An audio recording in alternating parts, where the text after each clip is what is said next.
604 Talk 107.3 FM, WBRP.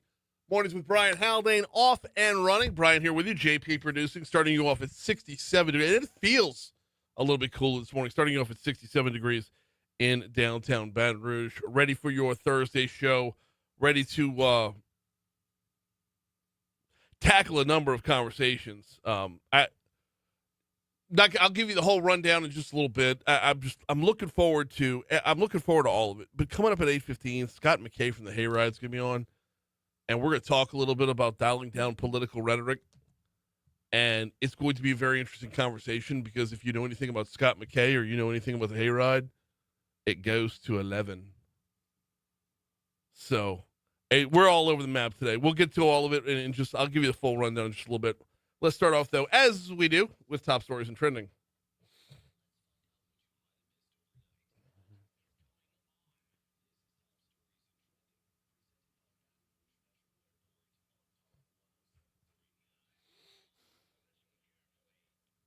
Number 5. Starting you off with Tropical Storm Gabrielle. And yes, she is Tropical Storm Gabrielle. Maximum sustained winds of 50 miles per hour. Gabrielle is out there in the Atlantic and likely not going to be a problem for us. We'll be a tropical storm all the way probably through the weekend, and then we'll become a hurricane either Monday or Tuesday. It's looking like a hurricane Monday or Tuesday, and may affect the Bahamas, might even be east of the Bahamas. So the latest on Gabrielle as far as the actual numbers are concerned is as follows. Where's the public advisory? Here we go. Located near, latitude 20, longitude 50.3. So Gabrielle is moving west-northwest at about 15 miles per hour. Like we said, maximum sustained winds of 50 miles per hour. There are tropical storm force winds extending outward up to 240 miles from the center. So she is not a very small storm, but at the end of the day, not going to be a problem for us. So we'll take it. Number 4. Yesterday, the Louisiana Department of Justice received secondhand information stating that a subject possibly suffering from emotional distress was coming to the Attorney General's office and was believed to be in possession of a rifle. Security protocols were initiated at the Livingston building as a precaution, and the subject was located and questioned. Turns out he meant no harm, just had some questions about filing a complaint about a situation. That's what happens when you get secondhand information. He did have a firearm in his vehicle, but it was his legally. He legally possessed that firearm. He was released once it was determined that he was not a threat. Number 3. So we're going from strikes to bullseyes in Baton Rouge. The national championship for the American Darters Association will be held for the first time in league history. The ADA announced the tournament will run from July 29th through August 2nd of 2026. Number 2. One person is dead after shooting on Eleanor Drive and Linden Street. Officials responded around 6:30 p.m. yesterday. Coroner was called to the scene. BRPD is investigating, and that is all that we know about the situation. Number 1. Douglas Manship Jr., part of Baton Rouge's, as WBRZ put it, part of Baton Rouge's first family of journalism, has died. He was 82 years old. Manship was a grandson of Charles P. Manship Sr., who founded Capital City Press back in 1909 with James Edmonds. That would go on to become the Advocate. Charles Manship bought out Edmonds in 1912. His 4 grandchildren later ran the company. The Manships, they owned WJBO and WFMF for a while. They owned WBRZ, but Douglas Manship Jr. Passes away at 82 years old.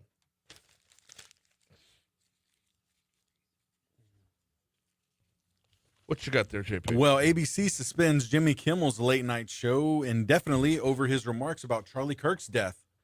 I mean, so Man. First Stephen Colbert gets canceled. Now Jimmy Kimmel. What am I gonna complain about not watching next? Yeah. Do we want to talk about his His Charlie Kirk comments? Or, Yeah. No. Well, no. What? Yeah. What did he? Do we know what he said? I got the quote. Yeah. Go for it. We hit some new lows over the weekend with the MAGA gang desperately trying to characterize this kid who murdered Charlie Kirk as anything other than one of them and doing everything they can to score political points from it. Oof. That's it.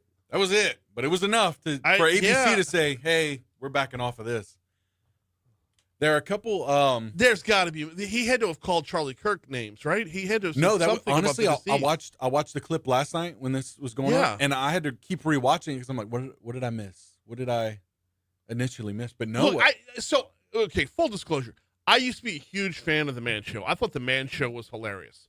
Jimmy Kimmel, Adam Carolla, thumbing their nose at everything that was becoming, metrosexual and whatnot, getting back to old school, man. And I thought that concept was funny. I thought it was delivered well.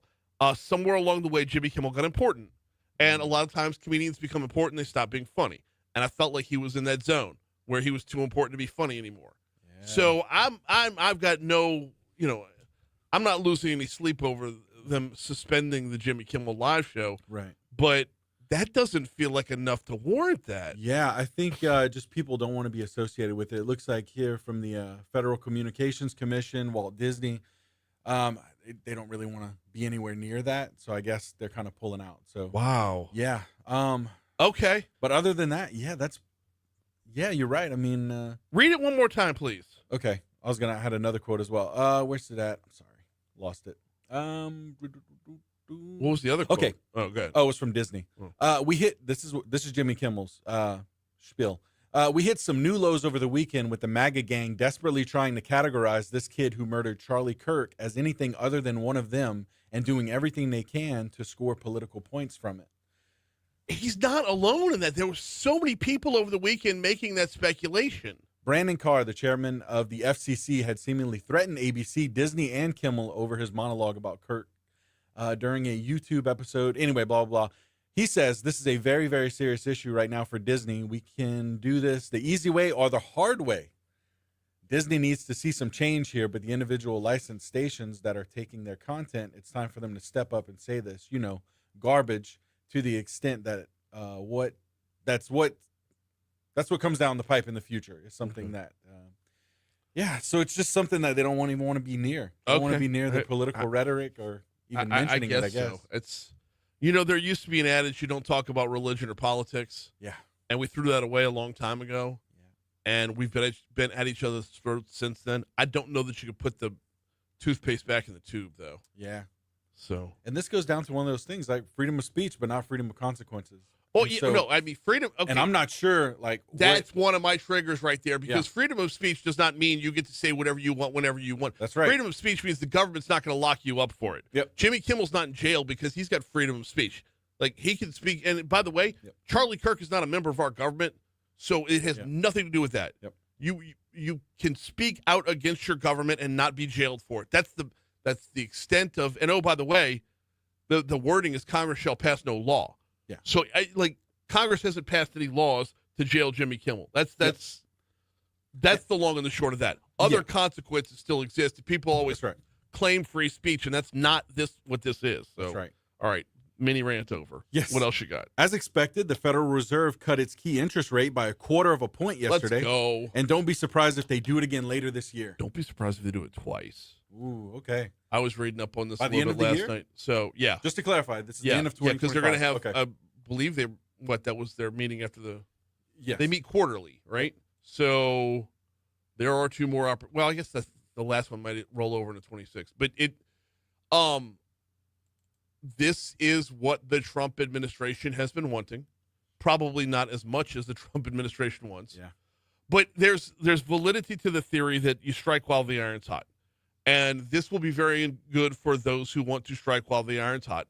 And those who have the capability to invest and borrow and grow and scale up and capitalize and all the other great buzzwords when you can take advantage of moving your business, moving your brand, moving everything you're doing in the right direction. Now, the flip side of it is it inevitably leads to inflation.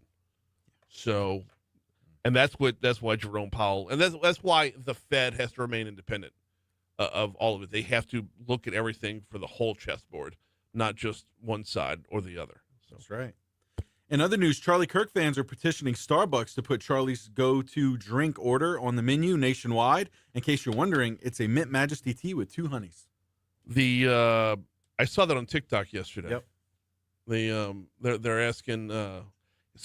was he got the question at one of his college visits, right? Yeah. Is that how that played out? Yeah. I got a clip if you want. Yeah, go for it. Let's go. What is your Starbucks order? You've been carrying a Starbucks cup around That's all a day great today. question. What do you think it is? Somebody said green tea. Someone said soy milk and Somebody soy milk said latte. chai. That's not chai. I literally drink this for one reason, because I lose my voice very easily. It is literally just Mint Majesty tea with 2 honeys. And I drink like 9 of them a day. Otherwise, I lose my voice. So now you know gracious. the Starbucks order. Mint Majesty tea with 2 honeys. There you Okay. go. All right. I don't think Starbucks is going to do this, though. Because that just... They, too, might want to just stay kind of... right. You know. I know, but okay, so here's the follow-up question. Yeah. If they don't do it, are they ticking off Charlie Kirk fans? Whereas if they do it, are they ticking off those who dislike Charlie Kirk? It's a no-win situation. Yeah. I wonder if there was a spike in sales for this drink. I don't know. I wonder. I don't know. I have to look into that. I've never tried a Mint Majesty tea. Sounds delightful. So, With honey? Mm. yeah. But yeah, I mean, look, the college tours, the public visits, the radio show, the podcast. Dude needed to protect his voice. Oh, for sure. That's a solid answer. Goodness gracious, we're long. Let's break, come back, talk sports next. Cut 1 is what? Oh, you want me to write it? Or okay. 1 is task at hand Saturday versus LSU. I'm sorry, SLU. The little dyslexic there. Okay. Managing expectations. This is cut 4. Yeah. Managing expectations 3 games in. And then it's playing Nussmeyer's at 9. Yep. Okay.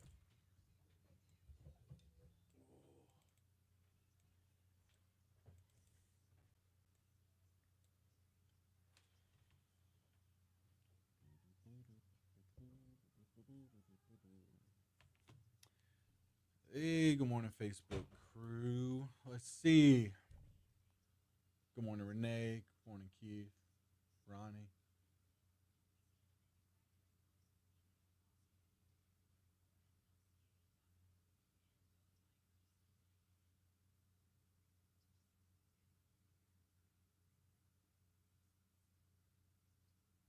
Yeah, Keith, I'm going to mention, yeah, we got to mention that to Brian. I'm going to mention it to Brian, but that's a good point. That is true. That was in another clip I saw. I didn't see his entire monologue. I just saw it in clips. Unfortunately, that's just how we, I guess, receive our information now in the social media world. But yeah, I'm going to mention that as well.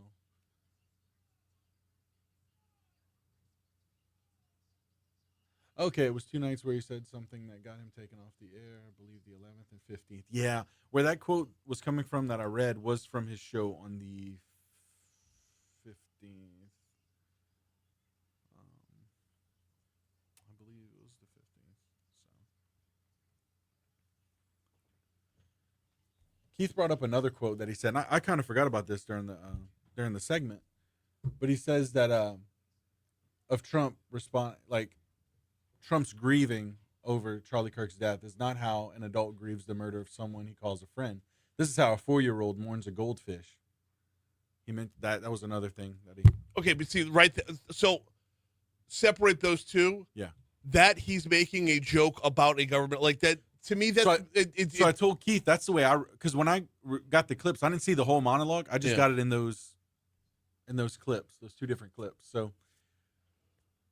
yeah, I don't know if companies are just wanting to keep their hands out of it or... Well, it might be like an accumulation of, right? Yeah, that might just been the straw that broke the camel's back, really.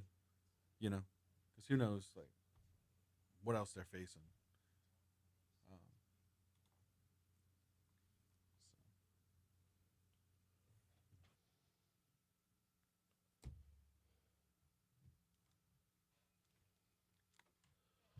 Oh, man, we ran long. We're at 6:18, about to roll over to 6:19 and talk 107.3 FM WBRP. Brian Kelly was on the SEC Coaches Teleconference yesterday. Tell you what, let's do this in reverse order. I want to start with cut 9. Garrett Nussmeier is going to play Saturday. Garrett Nussmeier is dealing with a torso injury. Why is he playing against Southeastern? Here's what Coach had to say. Yeah, I think he needs to play, and Garrett wants to play. He's capable of playing. As I said, the torso injury slowed him up, And it slowed up in some instances the development of the offense too, because we needed to be very careful with them. And we knew we had two in particular very, very difficult games with Clemson on the road and a charged up Florida team. So, we dialed back practice. We dialed back what we were doing to make sure that we protected him. But he's now on the other side of it because we were able to do that. And so this week is an opportunity for him. He's doing some things in practice he hasn't done in the last month. So we're pretty excited about what he could do this weekend. Okay. It's still Southeastern. I wouldn't care if you bench the first two strings, like all 44 of them. It's Southeastern. And it's no offense to the Lions there, but the Southland Conference and the SEC, they're not on the same level. All right, we got a break. Here comes the Fox Business Report. We'll pick things up next.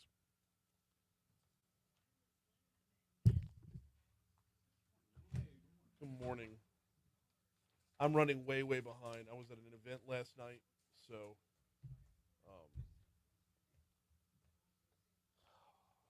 Father Bahi is one of the most persuasive people out there.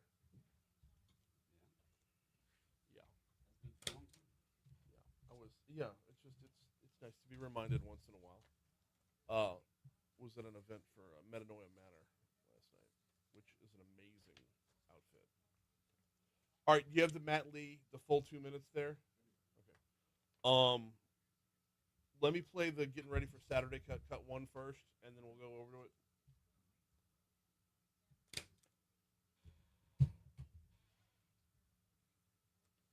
We'll do prep for Saturday, and then I'll do my BTR, and then Matt Lee.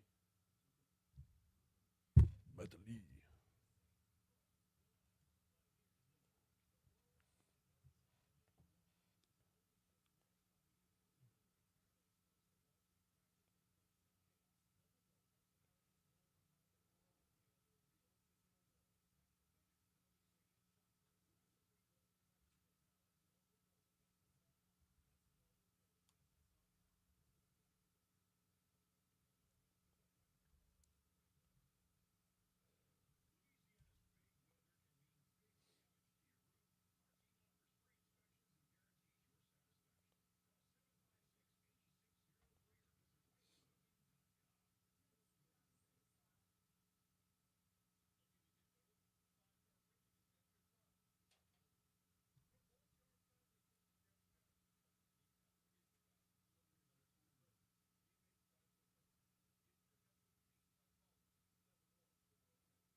Nice.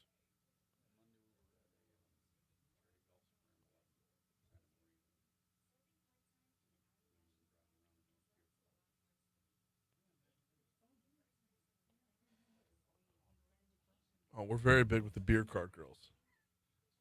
Target demo. I would imagine.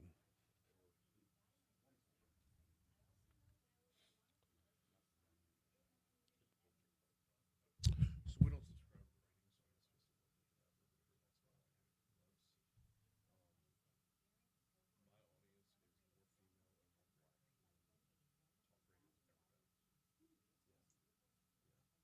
Overall volume is not as good as it should be, but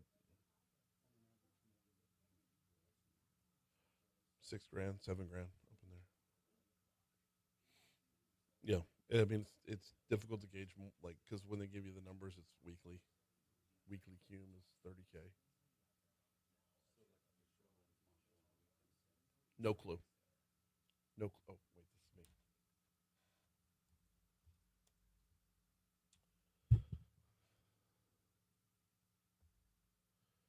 All right, let's get you back to that traffic center real quick, break things down, see what's going on out on the roads this morning.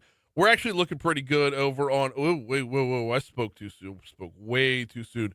All right, a lot heavier than normal volume on I-12 westbound coming in from Denham Springs. You're going to have a little bit of stop and go along the way, not just your normal volume. A little bit of stop and go along the way around right before the Amy River, then again right after O'Neill Lane, and then again right before and after Sherwood. So 12 westbound has gotten heavy quickly this morning. I-10 westbound coming in from Ascension Parish looks good. 10 eastbound coming in from West Baton Rouge looks good. And then flipping it around to, or flipping it up, I should say, to I-110. We're golden there. Surface streets, really only one issue to look out for right now, and it's being described as traffic congestion blockage. Not sure exactly what that means, but it's Jefferson and Essen. Jefferson and Essen is what we're looking at right there. So that would be, let's see if I can find the root cause of that. Absolutely not. No help whatsoever. But it's out there, and you're going to tap the brakes because of it. That's your look at traffic from the Talk 107.3 Traffic Center.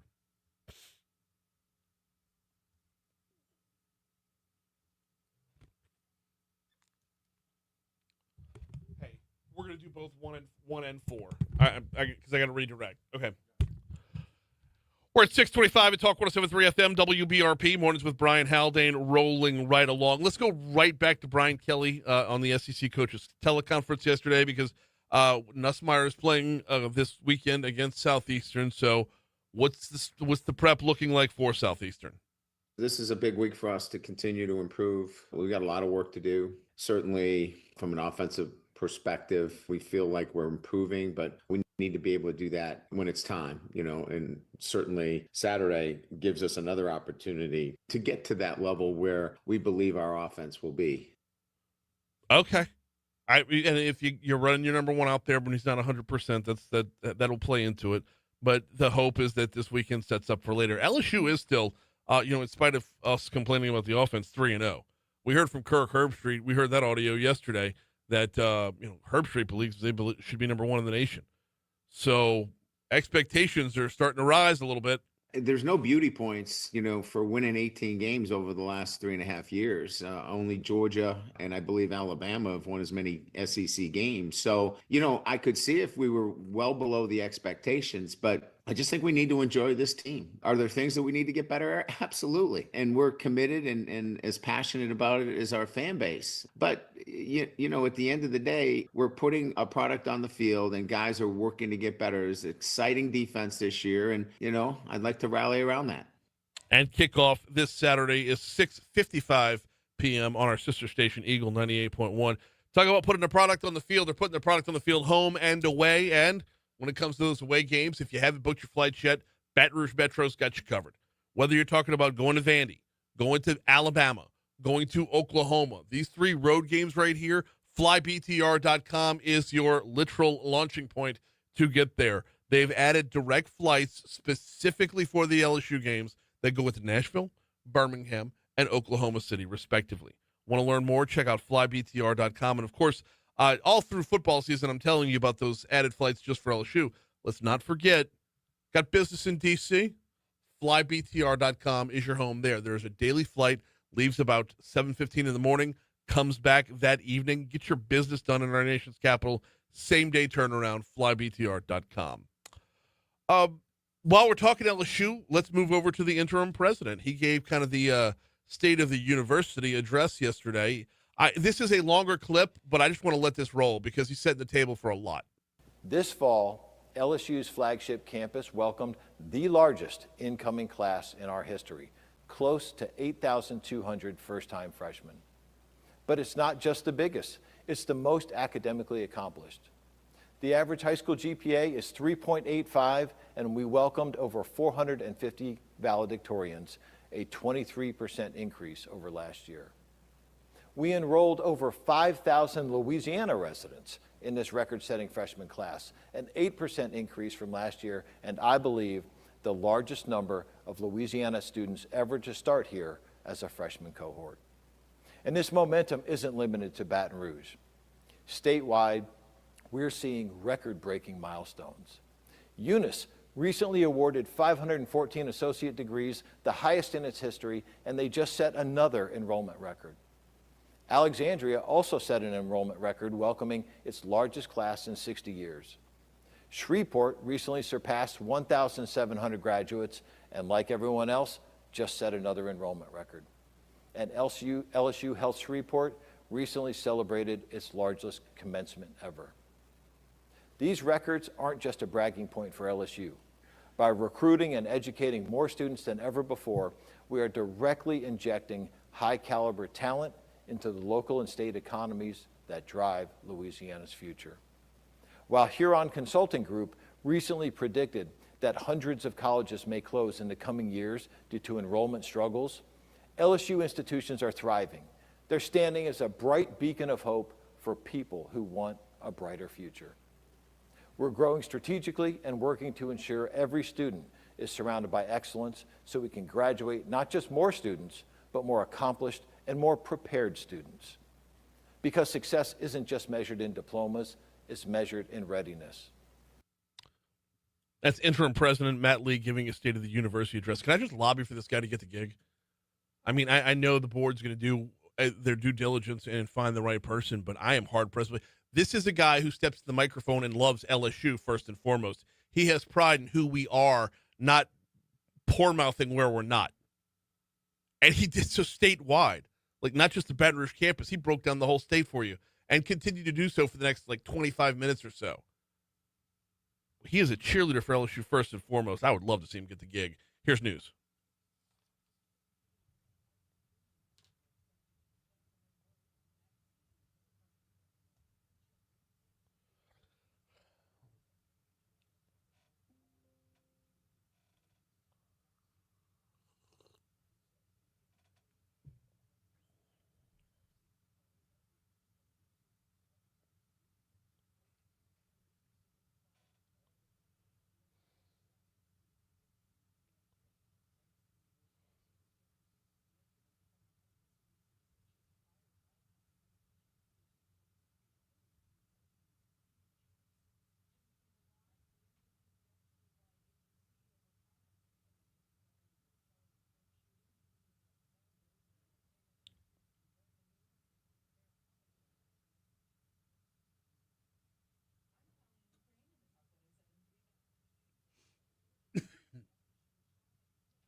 Good morning, Christy. Welcome in, boo.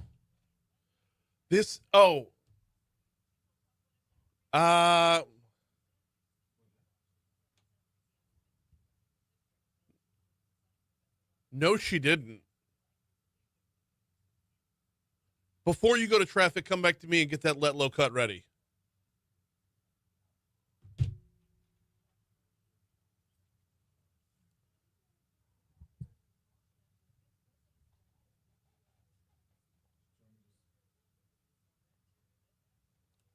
Is this Colleen Crane?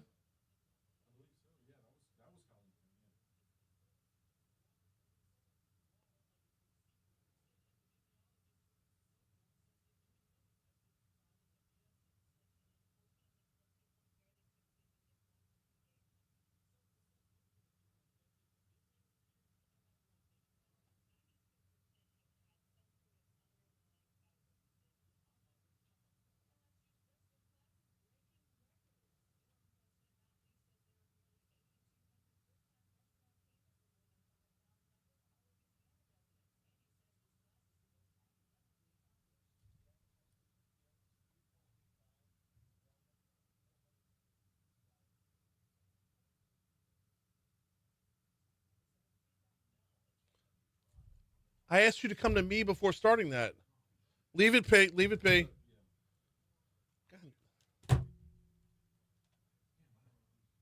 I said come to me before going to traffic.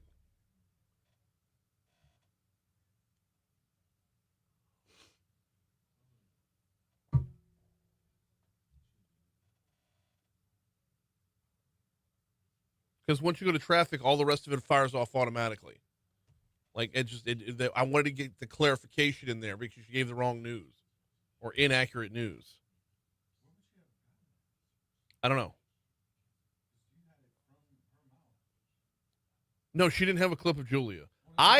She didn't have the clip of Julia. I did. That's what I'm saying about you. You got it from Julia herself. Right. I don't know where.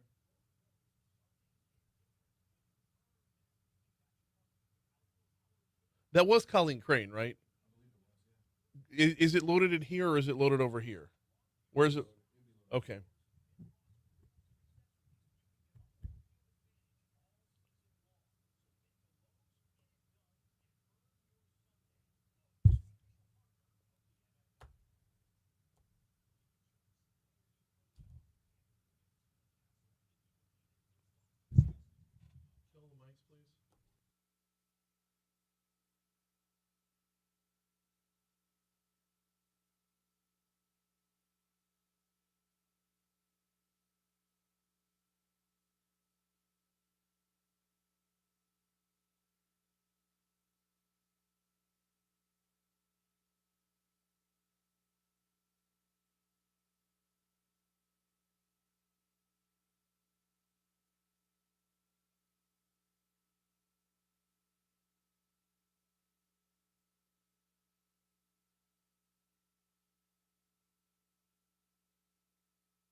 Come back. Okay, appreciate it, JP. Before we get to weather, before we get to Cut Protect Gumbo, I want to clarify something that was in the news just there. You heard it was reported that it was just reported that Congresswoman Julia Letlow told me on this show yesterday she was not running for Senate. That is not the case. That is not the case at all. I want to be very, very clear about this. The Congresswoman gave she punted. She gave a non-answer. And I tell you what, JP, do you have her answer? I asked her straight up yesterday. I'll lead in with what I said, and then you just play her answer, okay? I asked her yesterday. I said, I'm not doing my job if I don't ask. I know you're not there yet, but are you running for Senate? And she said, oh, Brian, I had a feeling this question was coming, but it has been the honor of my lifetime, truly. I mean that sincerely, to serve the people of the Fifth. And that is exactly what I'm focused on, my job at hand. That's it. That's what I'm focused on, my job at hand. That is not a yes. That is not a no. That is basically ask me again later. That was neither a yes nor a no. I wanted to get that clarification out there. My apologies on the story, but I think they heard something a little bit more than what was actually in the actual answer. But that was her answer. 13 seconds, start to finish. I'm not leaving anything out. If you think I am, go to talk1073.com, the Mornings with Brian Haldane page. We're on demand every day, thanks to the folks over at Lake Urgent Care. But that was it from start to finish. No yes, no. I'm focused on the task at hand. All right, weather.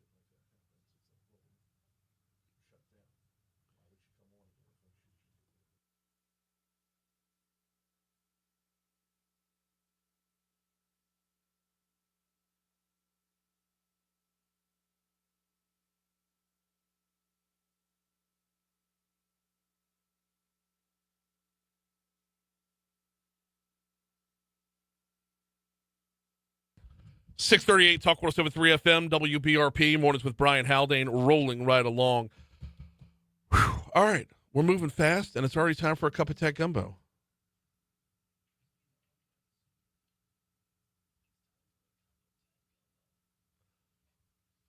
Let's start with ransomware payments being illegal.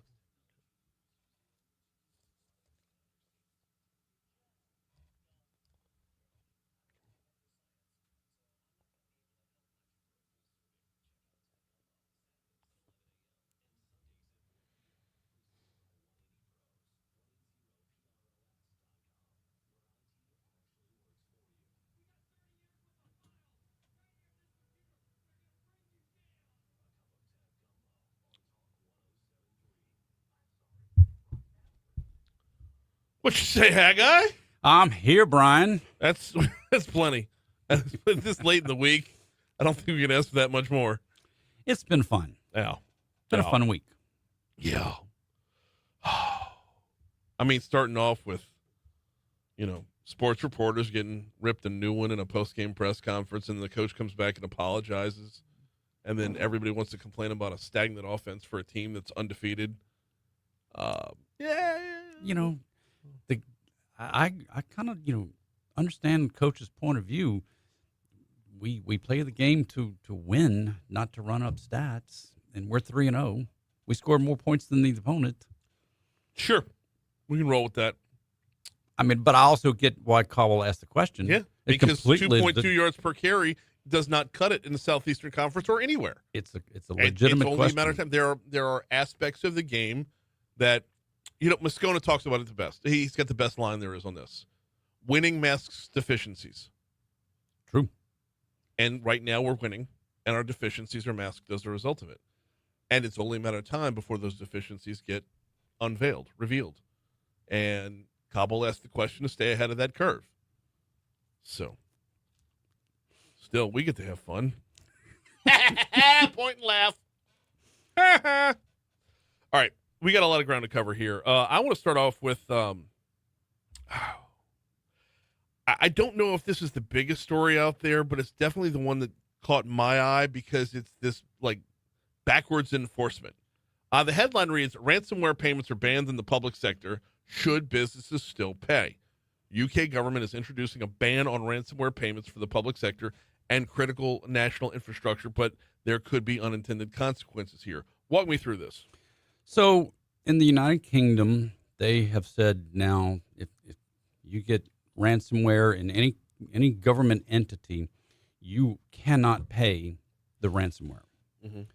So it's kind of one of those, okay, we're going to see how that really plays out because, one, if you are foolish enough not to have backed up all of your data and can't just wipe the drives on all the computers and reload the data from your backups, well, then you're dumb enough to where you should have to pay the ransomware. This is in 2025. It's just so easy to have all of your data backed up in multiple sources. Mm-hmm. I mean, we've been talking on this show for a long, long time about backing up your data. Yeah. Jesus saves and so should you line. Right. The having your data backed up locally and offsite protects you. And we do that at 180 Pros for all our clients, by the way. I just need to throw that in there. But when you're the United Kingdom, the government in the United Kingdom and saying, we're not going to pay ransomware, okay, great. That's, maybe the bad guys will quit going after you if they know they can't get any money out of you. And maybe if they're telling businesses, stop paying the damn ransomware, wipe the drives and rebuild, and the bad guys will stop going after you, is a good idea. I don't know how good it is in reality. You've got to be able to hold that line. If you're going to put this out there, make sure you have all your data available so you can restore everything. Okay. Two sides to this coin. And Yes. I get both of them. All right. On the one side, the adage, we don't negotiate with terrorists because it encourages more terrorism. Same Right. reason you don't feed a stray cat. It's just going to bring around more stray cats, right? Okay. You don't negotiate with terrorists. I understand that. And that's the point behind this. Yes. Is if you do that, if you pay the ransomware, you're encouraging them to do that more. Absolutely. 100% understand that. The flip side of it is the government interceding to tell a business not just how to run their business, but tell a business the victim has to remain the victim and can't get themselves back to business. If you are the victim of this, you want to fix it and move on. Well, so this is going to be bad for business on the short-term end. There are FBI reports that will tell you even it's about half the time when you get ransomware, if you pay, you still may not get the codes to unlock everything. I understand that. And so even if you do pay them money, and, yes. and it's always Bitcoin. Well, you're dealing with criminals. There's no guarantee they're going to keep their word. Not only there's no guarantee, if the technology link breaks, because you can't trace back to where they are, if that breaks, then you have no way of getting your information back as well. Mm-hmm. So that's why in the United States, our federal government will tell you don't pay the ransomware. We recommend they haven't passed a law saying, but they recommend you not pay ransomware. Report it to the government, to the FBI, and let them investigate, but then wipe your drives and rebuild. That's all fine and good. But when it's your business and your business can't function, your business is on hold because of this, whether or not you have a board to report to, shareholders to report to, or a payroll to meet, you can't get business done. Well, you can if you've protected yourself. I'm working but if you've not protected yourself, the premise that you have not protected yourself. If you've not protected yourself and you have a board to report to, you don't have a job tomorrow. I understand that. You shouldn't anyway, because you're that. Yeah, I get that part, but I'm saying if you are in the predicament, there's not. You don't look at the CEO or you don't look at whoever's making the decision and said shoulda, coulda, woulda, coulda, shoulda, whatever the phrase was. But once you're in it, you've got to get out of it, and the government's telling you you can't. You have to remain frozen. And that's that hard line stance. Again, if you're a business and you want to pay it, I would imagine. I mean, they can't come in and tell you can't. They're saying you shouldn't, is what they're saying. They're saying the government will not pay, but the businesses should not, is what they're saying in the article. Because there's no law that says businesses cannot. It's the government cannot. Well, let's stay on time. Let's pause here. We'll break. We'll check traffic. We'll check your money now. Haggai Davis is in for a cup of tech gumbo. We'll continue next.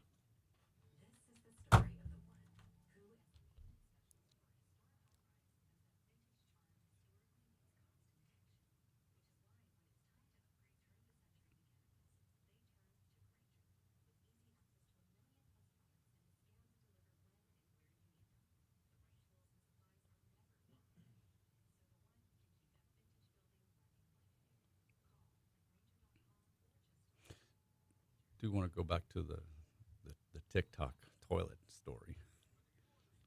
TikTok. Remember people who sitting on the toilet for too long get hemorrhoids. Oh, yeah.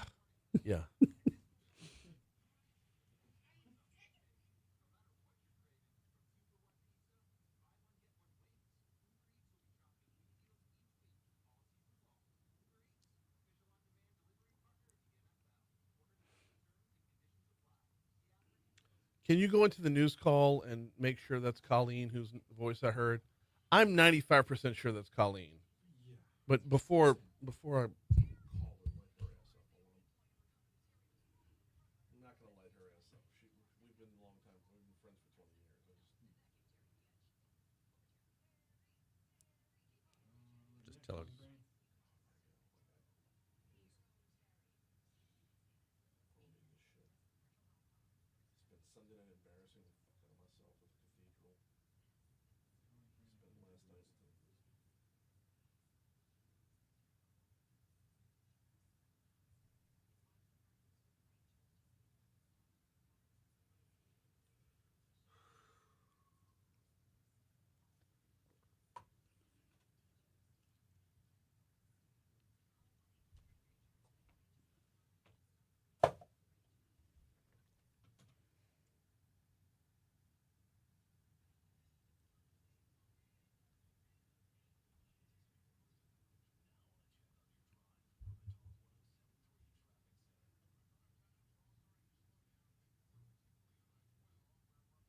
the news call say? It says Colleen Crane.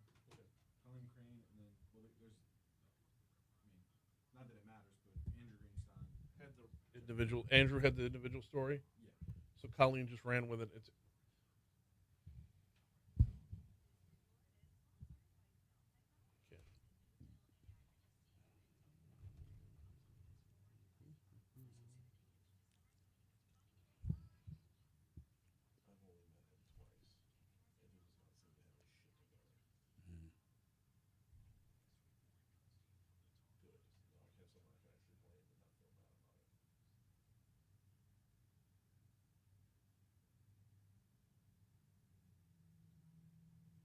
We're just a couple seconds. Oh, I tell you, man, they're getting later and later.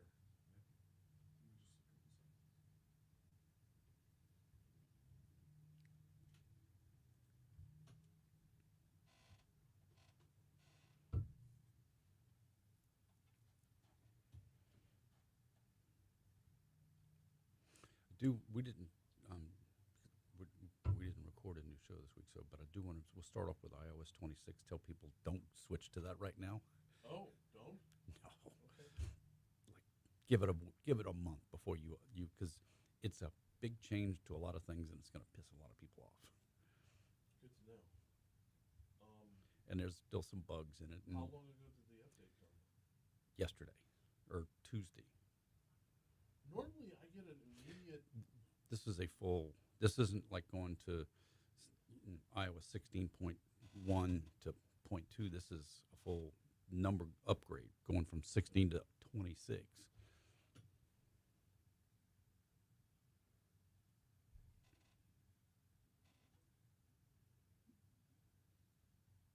Yeah, it literally reads, let low total, talk 107.3, Baton Rouge, that she will not run for U.S. Senate next year. Instead, she'll seek re-election and continue to represent Louisiana's 5th congressional district. I'm looking at the email right now. I've got what the print version says. I just want to make sure that's Colleen and not John.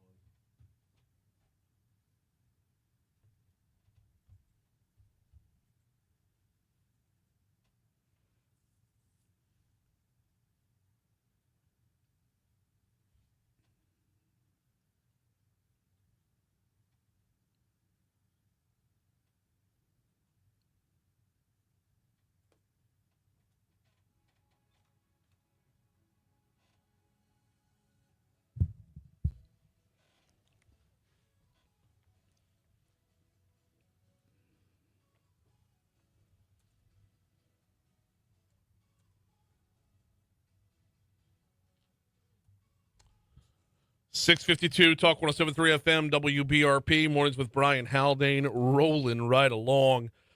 We got a cup of tech gumbo continuing right now, and we're about to pivot to a story that I will do my level best to not be completely soft. You know what? Let's do this from a market standpoint, okay? Okay. With Tech Gumbo, along with trying to help you, stay on top of your tech, keep your stuff backed up, learn more about what's to come with new and exciting things in the tech world, whether you're talking about, putting satellites in space or updates to your own computer, which we're going to get to one of those in a minute. Haggai provides a service of letting you know what's hot in the market right now, okay? Yeah. At the beginning of COVID, he could have told all of us, or he did tell all of us, like Zoom's on the rise, Teams are on the rise. Any video conferencing software out there, you might want to invest in because we're all about to do it with lockdowns. Also at the beginning of COVID, what he couldn't have known about because it wasn't in the tech world was buy-in on Pfizer. Pfizer's the one with the vaccine, right? Yep.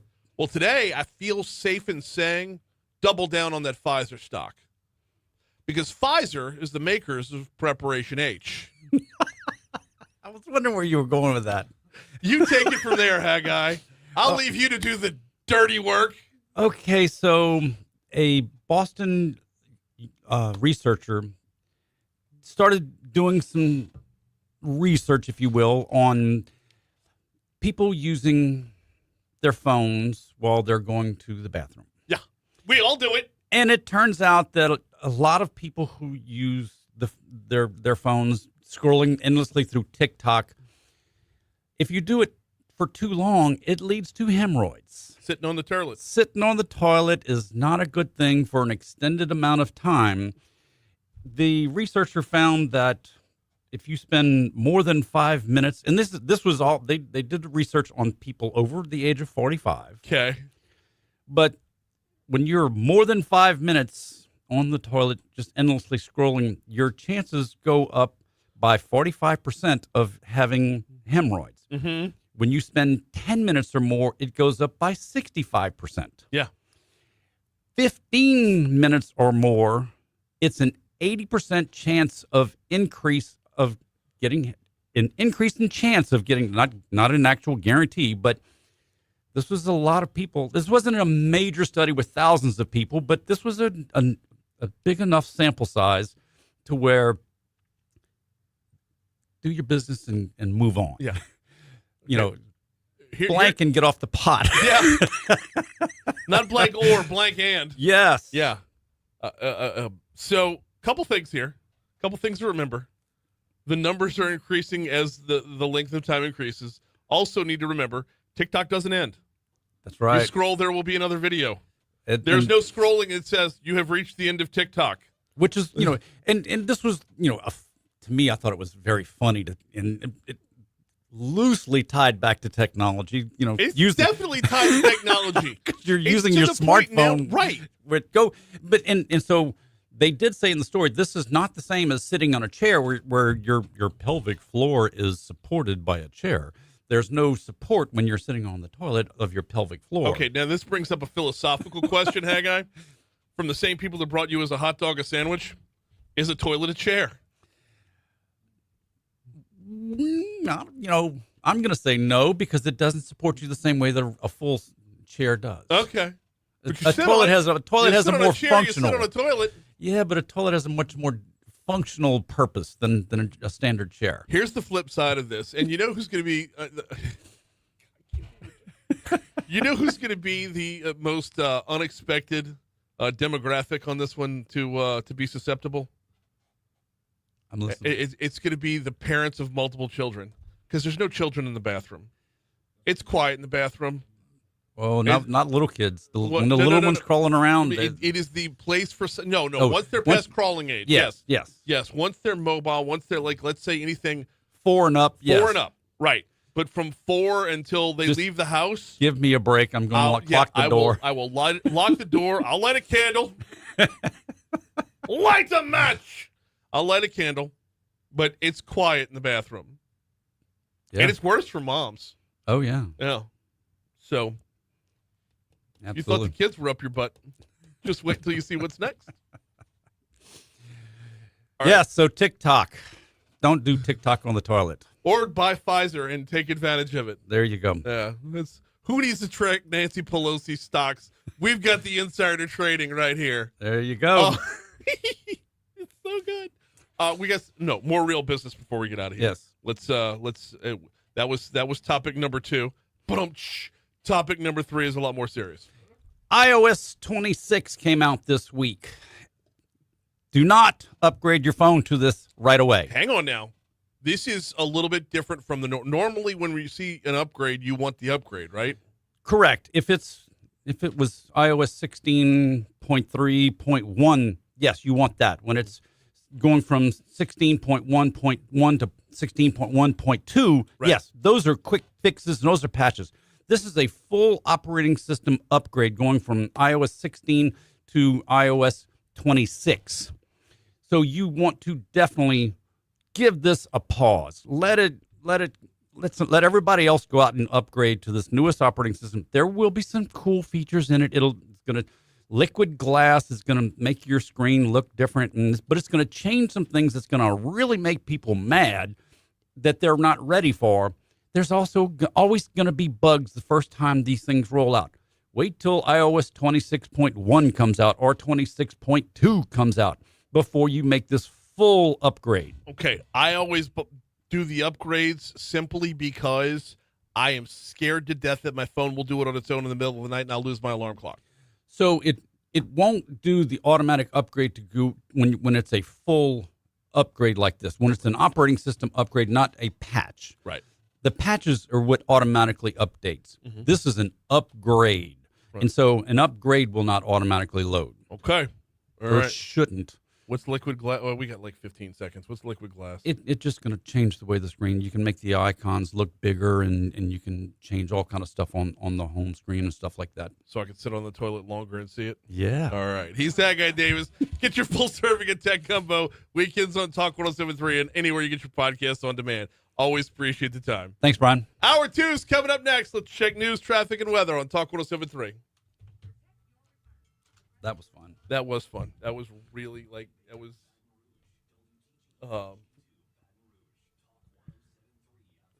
I did not get sophomoric, and I thought I would.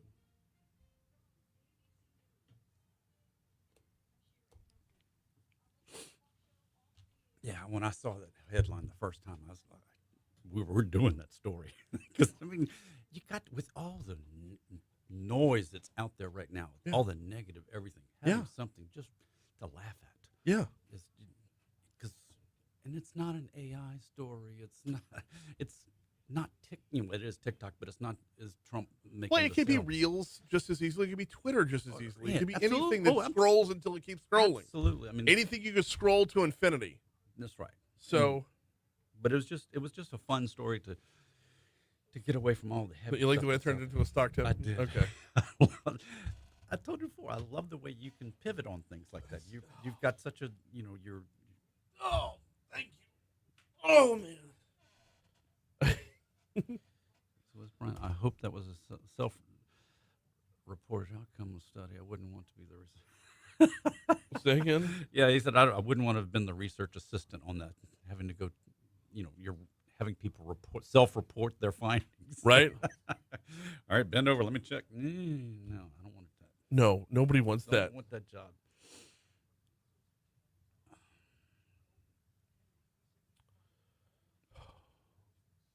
I did I wasn't at Rotary yesterday because I did a presentation to the Broadmoor Methodist Seniors Group.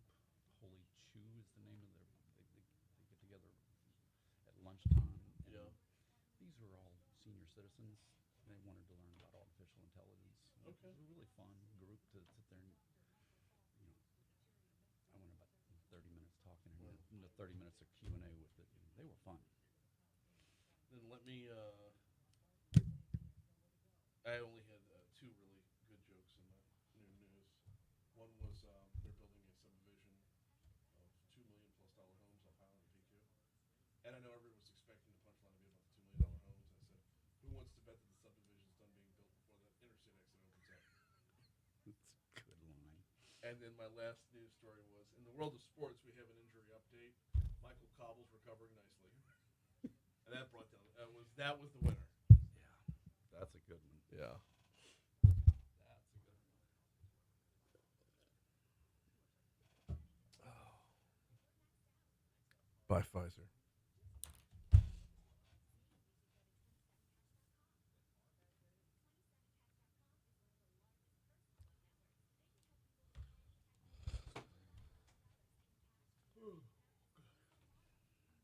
All right. Trying to fall asleep on the way home here. It's getting worse with me. Like if I sit still, I fall asleep doing show prep at night. Fall asleep at a red light. Like if I'm sitting still too long, I don't know. If I'm not hyper caffeinated, Oh,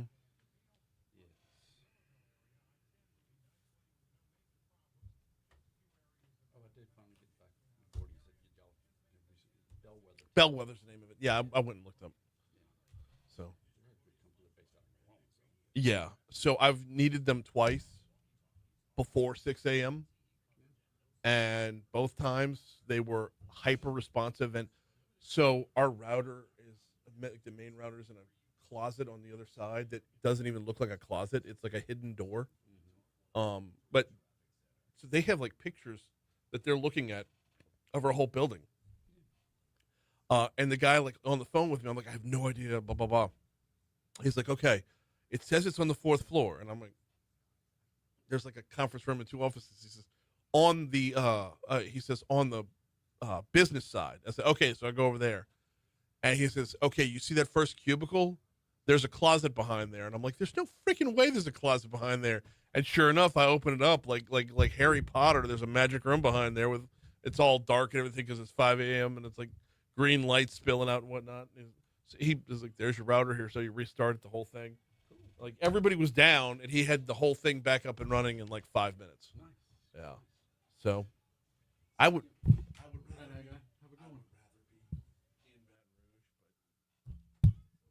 Yeah, they were an upgrade from where we were. All right, later, bro.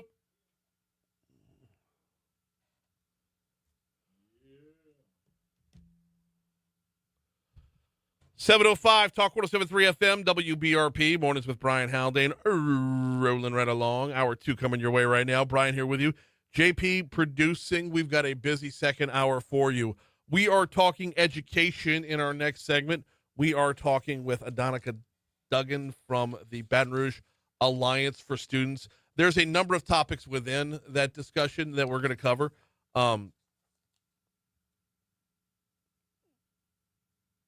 Also this hour, it's we've got Crimestoppers. Not your normal Crimestoppers. We're not out there trying to catch bad guys today. Today we're talking train safety. And we'll have the folks from Canadian National in to talk about that because train safety, specifically for, pedestrians and motorists, is a real issue here in Baton Rouge. So that's all coming your way later on this hour. Right now, top stories and trending.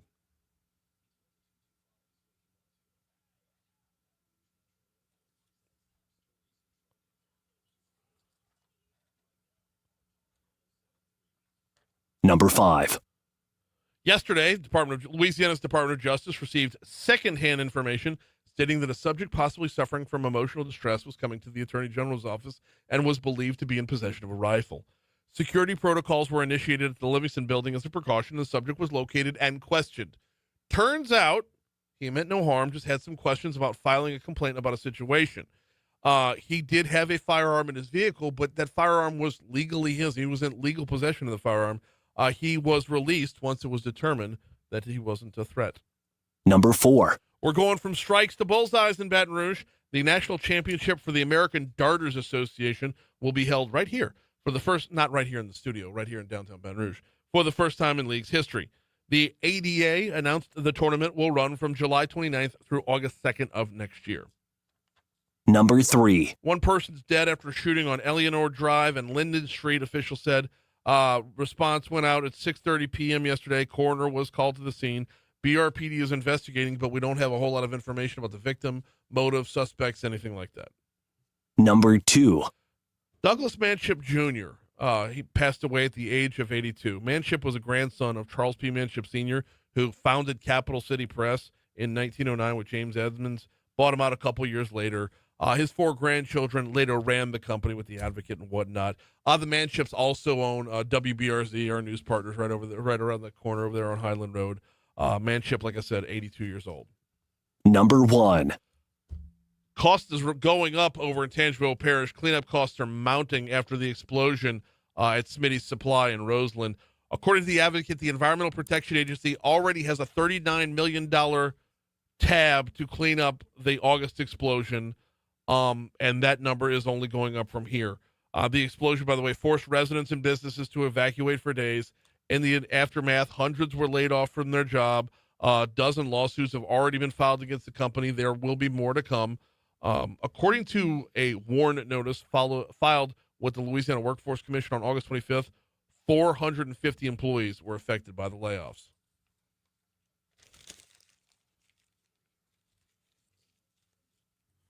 What you got, JP? Well, ABC suspends Jimmy Kimmel's late night show indefinitely over his remarks about Charlie Kirk's death. Okay, so we talked about this last hour, and I'm not going to rant about it this hour, although Okay. I tell you what, read the quote. Okay, so what he said was one of many quotes here. We hit some new lows over the weekend with the MAGA gang desperately trying to categorize this kid who murdered Charlie Kirk as anything other than one of them and doing everything they can to score political points from it. So the way the narrative was pivoting over the weekend before we had any real hard facts around here, Yeah. I don't think that was that, it wasn't that out of line compared to what a lot of other people have been saying on the air. No, you're right. But- I just think, certain companies maybe want to not get their hands Well, dirty there's with also that. this whole straw that broke the camel's back thing. That's right. Because Kimmel's been awful about that. And I used to be such a fan. Yeah. The way the Man Show just thumbed its nose at where that whole metrosexual movement was going, like it fought against the establishment, right? And that's why Right. he and Adam Carolla were funny. And then Kimmel stopped being funny and started being important. And once you stop being funny and you start being important, you start thinking you're untouchable. Once you start thinking you're untouchable, you take dig after dig after dig after dig, and eventually, Boss Man steps up and says, "We're going to lose affiliates. Affiliates are mad." And it's so. What is the content is king, Yes. but distribution pays the king's mortgage. Oof. That's so right. if you lose your affiliates, you lose everything. That's right. And some So- other comments he made Well, regarding even Trump's grieving, right? Right. This isn't the way you should grieve. This is how someone who loses a goldfish grieves, you know? Right. Um, So, yeah, I don't think it was that one comment as much as it was the whole being greater than the sum of its parts. So check this out. This was posted an hour ago. Sinclair Broadcast Group, which operates 30 ABC affiliates, announced it will air a special in remembrance of Charlie Kirk during Jimmy Kimmel's Friday time slot. Really? Yeah, that's according to Fox News. So just wanted to throw the source out there. But so All right. oof. I mean, I'm not going to say no to it, but like, Yeah, I think some companies just want to get us far away. wait, it's Maybe just to like kinda- trying to cut your own hair. It's never going to be balanced. That's right. You're going to go a little bit too far on one side. You're going to be a little bit too far on the other side. That's right. You're trying to even it out and go a little bit too far on one side and a little bit too far on the other side. Then Are you- before you know it, you got a flat top. That's right. Are you saying that because recently What? my haircut now? No. Oh. No. Anyway, so as expected, the Federal Reserve Make it about you, JP. Fine. cut its key interest rate by 1/4 point yesterday, and don't be surprised if they do it again later this year. I'll take it. Yeah. I'll take it. The we were Christian and I are looking to do some work around the house and whatnot. For sure. So getting in that HELOC game a little bit. That was the first question I had. It's like, before I sign anything, what happens when the rate drops later this week? Turns out our rate drops along with it. It stays in line with it. But it's I don't think 1/4 point is going to spark everybody to go out and borrow money. The next Right. 1/4 point might. I don't know, but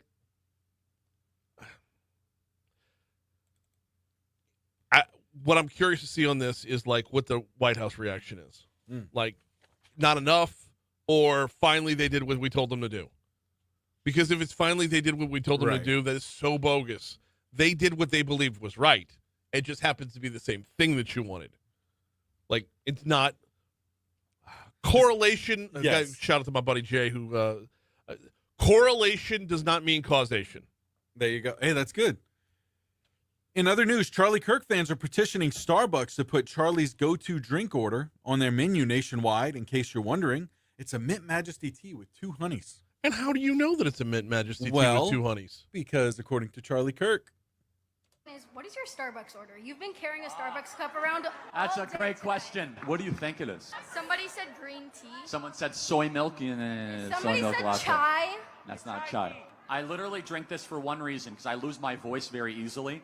It is literally just Mint Majesty tea with 2 honeys. And I drink like 9 of them a day. Otherwise, I lose my voice. So now you know the Starbucks order. that's 9 of them a day. I know he's exaggerating. of course. I know that's not word. Don't take him literally on that. But I mean, first of all, you're running up over $50 a day if you're running 9 of them, right? That's a lot.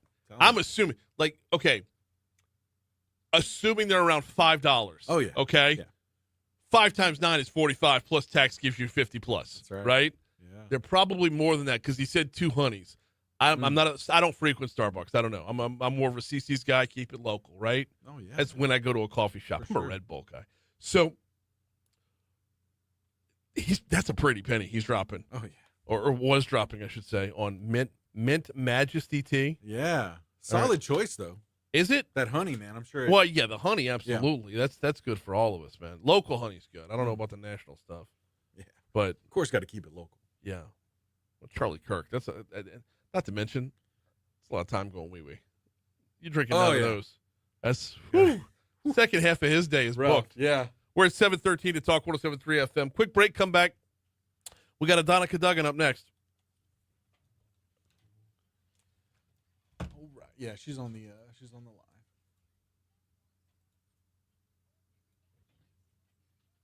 How are you, sir?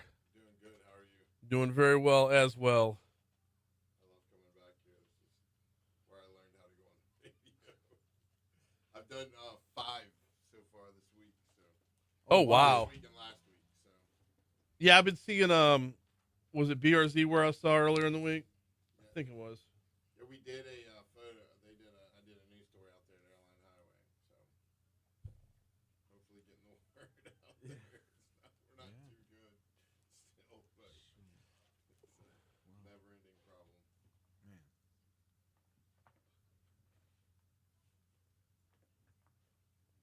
Yeah, tea is a natural diuretic. If you're drinking 9 teas in a day. Well, you figure it's mainly just water, but I mean, you drink 9 waters a day, you're going to be peeing. Oh, yeah. Right. Well, I drink 2 of those a day. It's good for you. It keeps your Oh yeah. kidneys flushed out. Man, a good afternoon tea. Something. Is that about it. green tea? What is the mint? Magic? Yeah. Mint, like it's just dried mint leaves, I think it's peppermint. like peppermint. Yeah. That's one thing we always got at the house, man. Teas. And I thought you were Teas. being kind at $5 because then you got the barista. Shoot, you're fee, right. Yeah, right? like No, let's think about. Let's look it up. I'm thinking like $8 for like double honey. You know, that's another $2 or $3. Oh, yeah. No, I'm For a sure. Tiny little squirt of honey. You know that. He's pulling it up. We'll know the price here in a second. And then the price is probably regional too, right? So Seattle, you're going to be playing. Oof. Yeah. More than likely. Oof. Louisiana, they just got to lower the price, and then people won't pay it.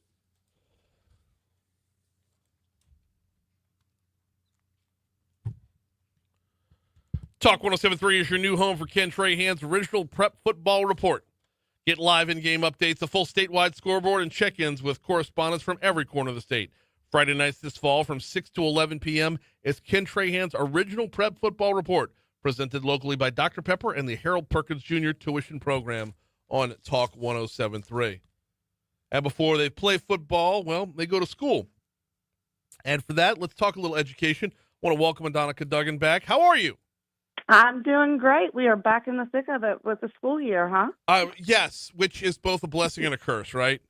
Because traffic patterns are back. Say again? The traffic patterns have changed, Yes, right? the traffic patterns have changed. The practice schedules are out there. The extracurriculars are in the same full swing. But at the same time, Adonica, I love that, I know what the schedule is. Like, over the That's summertime, It can be easier, but it also can be so sporadic. Like, where are we going today? Where are we going this week? Like, it's a different camp every week. You don't know what time and where. You can't map your own schedule out. So I like the uniformity of it. It's nice to get back to the rhythm of the school year. Yes. I think the whole city just has a different hum to it. Yeah. Yep. We got so much ground to cover. I don't even know where to begin today. Where do you want to begin? Can we start with the legislature and what the latest is in charter school law? Yeah, there's been a lot of updates over the last few years. One of the things that we think is, EBR hasn't updated their charter policy since 2019. And there were some pretty significant changes in 2024. And so, we'd really love to see this board go ahead and make the updates that are necessary to their existing charter policy. So what updates are needed? Well, I think there are a lot of things that they need to do in advance of this October timeline where they start to take applications for charter schools. But really, it's about making sure that their policy is in line with the law and that they're being a good authorizer for their Type 1 charters. We really believe at the Alliance that local control is best.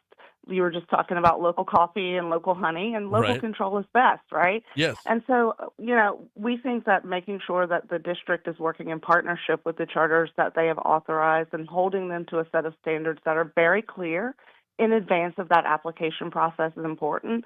And they started having this conversation back in July, but really haven't, closed the deal on it. And we'd really like to see them move forward with advancing their charter policy and making those updates to align with the law. Do we know where it's still cleared, where it's a little muddier? I mean, are there, like, let's get into the specifics of what needs to be updated. Yeah, I mean, there are a couple of things that need to be changed just to keep them in alignment with Bessie policy. But really, it's about making sure that the language in the law is consistent, that they aren't using that old language, that they have clear renewal terms.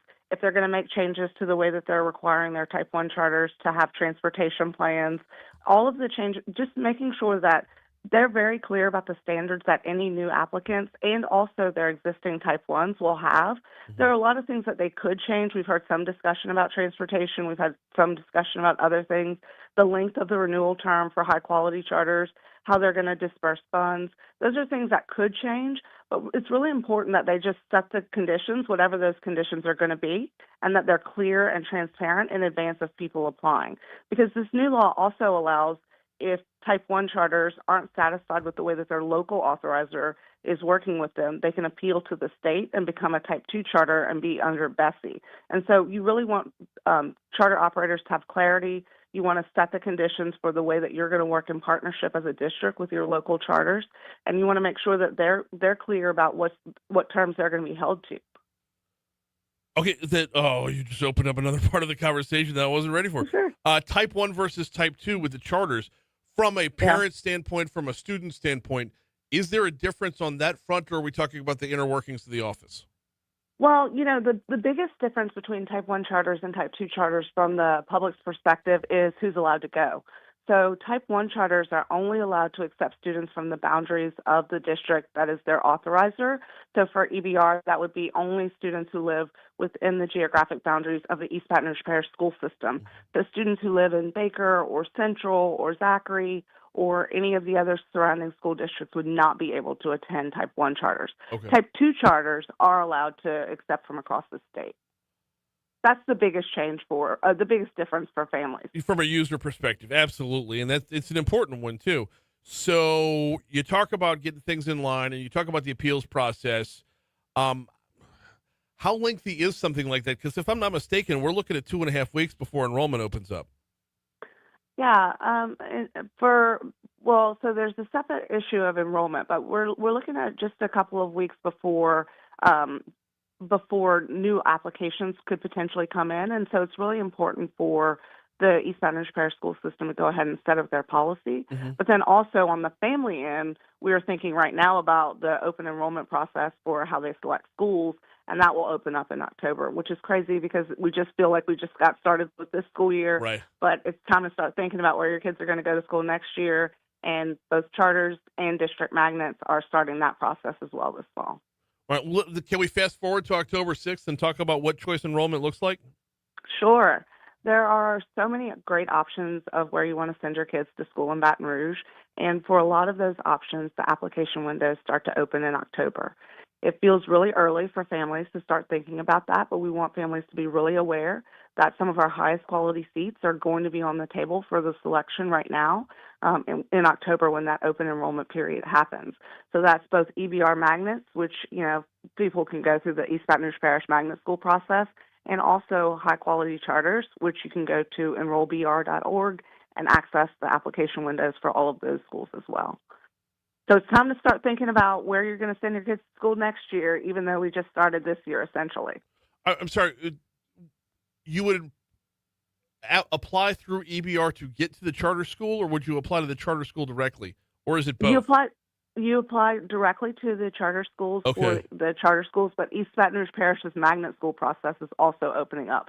So really the choice window for all of the schools that families select is opening at the same time. And so as parents are making those decisions for charter schools or whether they're making those decisions for EBR magnet schools, those application windows are all opening around the same time. We're talking with Adonica Duggan from the Baton Rouge Alliance for Students. Adonica, I got to ask, is this the most efficient way to do it? It is not, and we have a really complex set of application windows and timelines.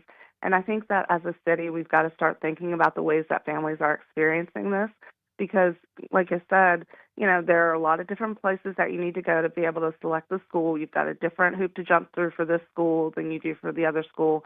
And cities that do this better have a common enrollment window and have a common enrollment place.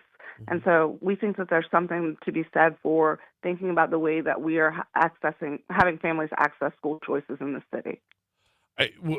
Kind of a more common pooled approach? Yeah. And listen, there's a lot of different ways to do this. There are a lot of different, mechanisms by which cities have solved this problem. But I think that we have to start looking at having a more robust set of data around what families want more of and what they want less of, and consolidating that information in a place that allows us to make decisions based on that information. And that starts with being able to capture all of that information in one place. Okay, so I know I'm comparing apples to bowling balls here, but are you suggesting something closer to what Susie Showen at the Workforce Commission is looking at with the one-door program? I mean, I'm hearing a lot of let's make things a little more concierge-based, a little more user-friendly.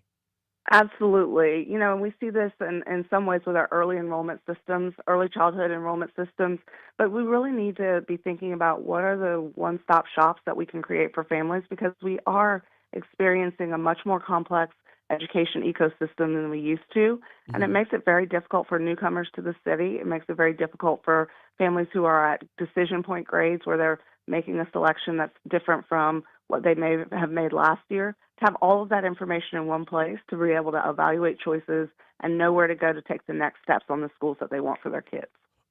Okay, if it were more common, if it were a more pooled approach for the application process, how do you maintain your level of autonomy of choice? Like, how do you, if I'm applying through one portal, how do I know I'm getting where I want to go? Whereas, like, if I know I want to go to this charter school, I go apply to that charter school. Like, I would.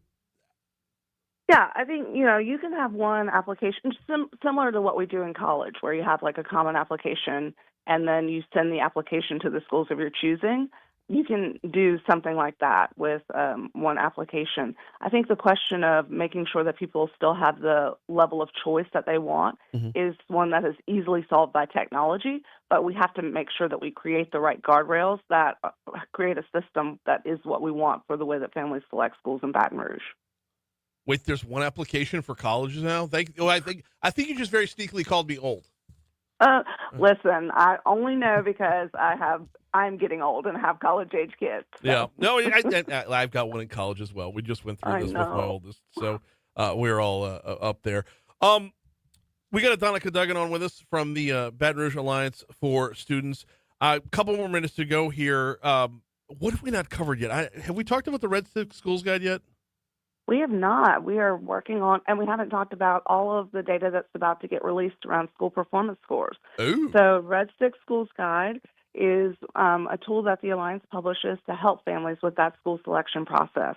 And so we are about to release an updated guide, which will have new school performance scores and will help families as they start to go through that selection process with all of the information that they need about all of the schools in our city, public, traditional district, private schools, and also public charters. And so, that one-stop shop, we're trying to help families have all of that information in one place, because it is a completely different landscape than it was when you and I were in school and there were a limited set of options and you got a bus card in the mail that told you where you were going to school, and that's generally where you went to school. Right. Yeah, it is much more open for that choice for the user, to be user friendly. When we talk about the upcoming scores, do we know what we're looking for, what we're expecting? Well, I think that this will be the first year that we will see the new formula for our high school scores in particular, and we will expect to see both a score under the old formula and the new formula. This is the transition year for the state report cards, and so it's going to be a significant change. And I think that we should be prepared for the sticker shock that's going to come with the change. But I think it's a more accurate reflection of the way that our schools are performing. And it's going to be a difficult change for us to really have some reckoning around how our high schools are doing. But we'll have more information about that and more ability to make the right changes that are necessary on the high school level in particular, to make sure that we're preparing our students for the lives that we want for them after they leave school. Last one before we get you out of here, because we got 1 minute left with Adonica Duggan from the Baton Rouge Alliance for Students. Talk about that sticker shock a little bit, because we've talked about that with Dr. Brumley before. the sticker shock basically is we're going from numbers that weren't accurate to numbers that are accurate. So just expound upon that for a quick second.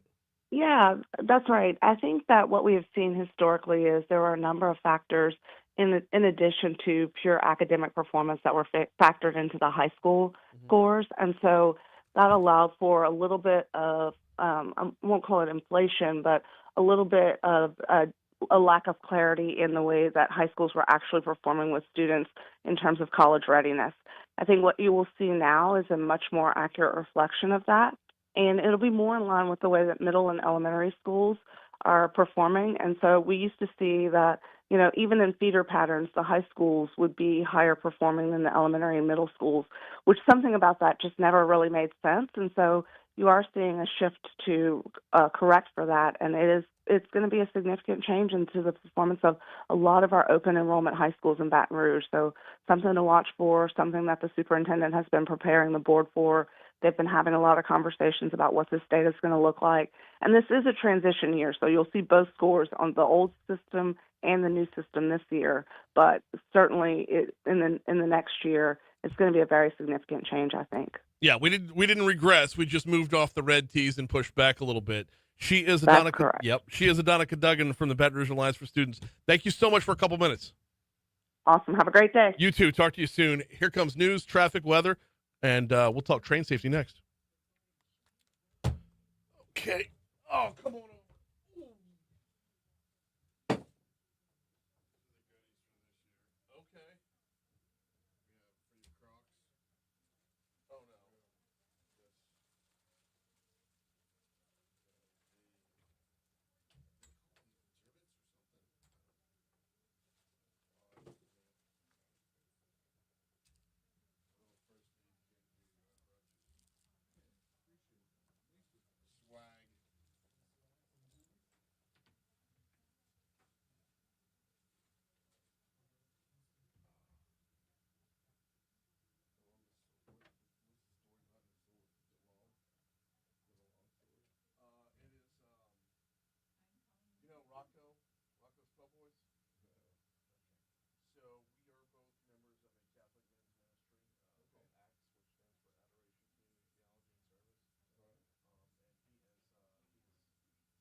Damn it. It ran again. Yeah.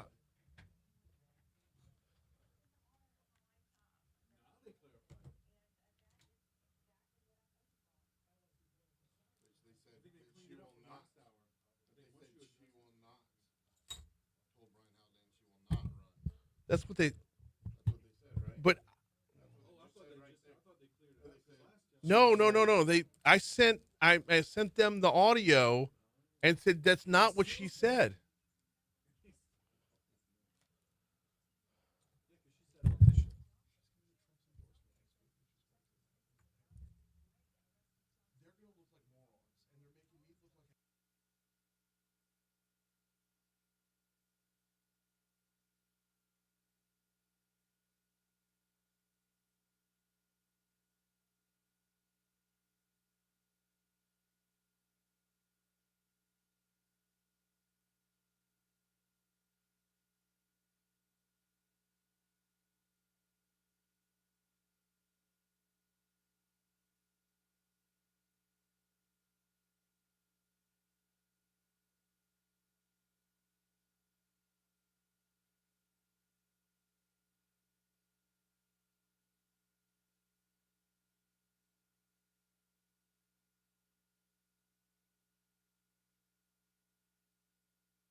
736 at Talk 107.3 FM, WBRP, Mornings with Brian Haldane, rolling right along.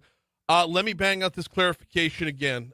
We did this last hour. We're doing it again this hour, and hopefully it gets cleared up. I want to be very, very clear. Congresswoman Julia Letlow was on the show yesterday. You heard the story on the Louisiana Radio Network, and I want there to be full context here and in zero room for misinterpretation. But it was towards the end of the interview. If you want to check out the full interview, it's available on demand at talk1073.com, courtesy of Lake Urgent Care. It was towards the end of the interview. We had less than a minute to go before we had to hit a hard break, and I said, Congresswoman, point blank, are you running for Senate? And she said, Oh, Brian, I had a feeling this question was coming, but it's, it has been the honor of my lifetime, truly. I mean that sincerely, to serve the people of the 5th. And that is exactly what I'm focused on, my job at hand. Couple things to take away from that. The first is there was not a yes, there was not a no. That was a punt. She punted on the question. And the thing is, and if you hear the whole context, I knew she was going to punt on the question because I sat in this seat for the entire year that it was being rumored that Garrett Graves was running for governor. I heard every possible punt there was out there. Former Congressman Graves was creating new and fun ways to not answer. That's to his credit. I mean, but that's the way it was. So 100%, that was a punt. That was a non-answer. And if you really want to break down the minutia of it, if I can take water that I just cleared up and muddy it again, she said has been, my honor. That's past tense. My point is there was no yes, there was no no. We got Crimestoppers coming up in just a quick second. I do need to remind you about the folks over at Neurojust. Neurojust.com is their website, Neurojust. Who needs Neurojust? Anyone who is battling anxiety or depression or has a loved one who is battling with anxiety or depression. If traditional therapy isn't taking, if the prescription med route is not working for you, is showing diminishing returns, is showing side effects, maybe think about calling or visiting Neurojust.com. They specialize in something called transcranial magnetic stimulation. TMS therapy is what it's called. It's FDA approved. It's non-invasive. There are 0 side effects, and they've got receipts, y'all. 60 to 70% show, serious regression in the anxiety and depression. Basically, if you battle with anxiety and depression, you've constantly got those choppy seas in your head, the 6 to 8 foot waves in your head. This calms those seas down and brings you back to normal. Check them out online. Learn a little bit more. It's the therapy itself is sweeping the nation, and we've got it right here in Baton Rouge, neurojust.com. All right, time for Crimestoppers. Let's go.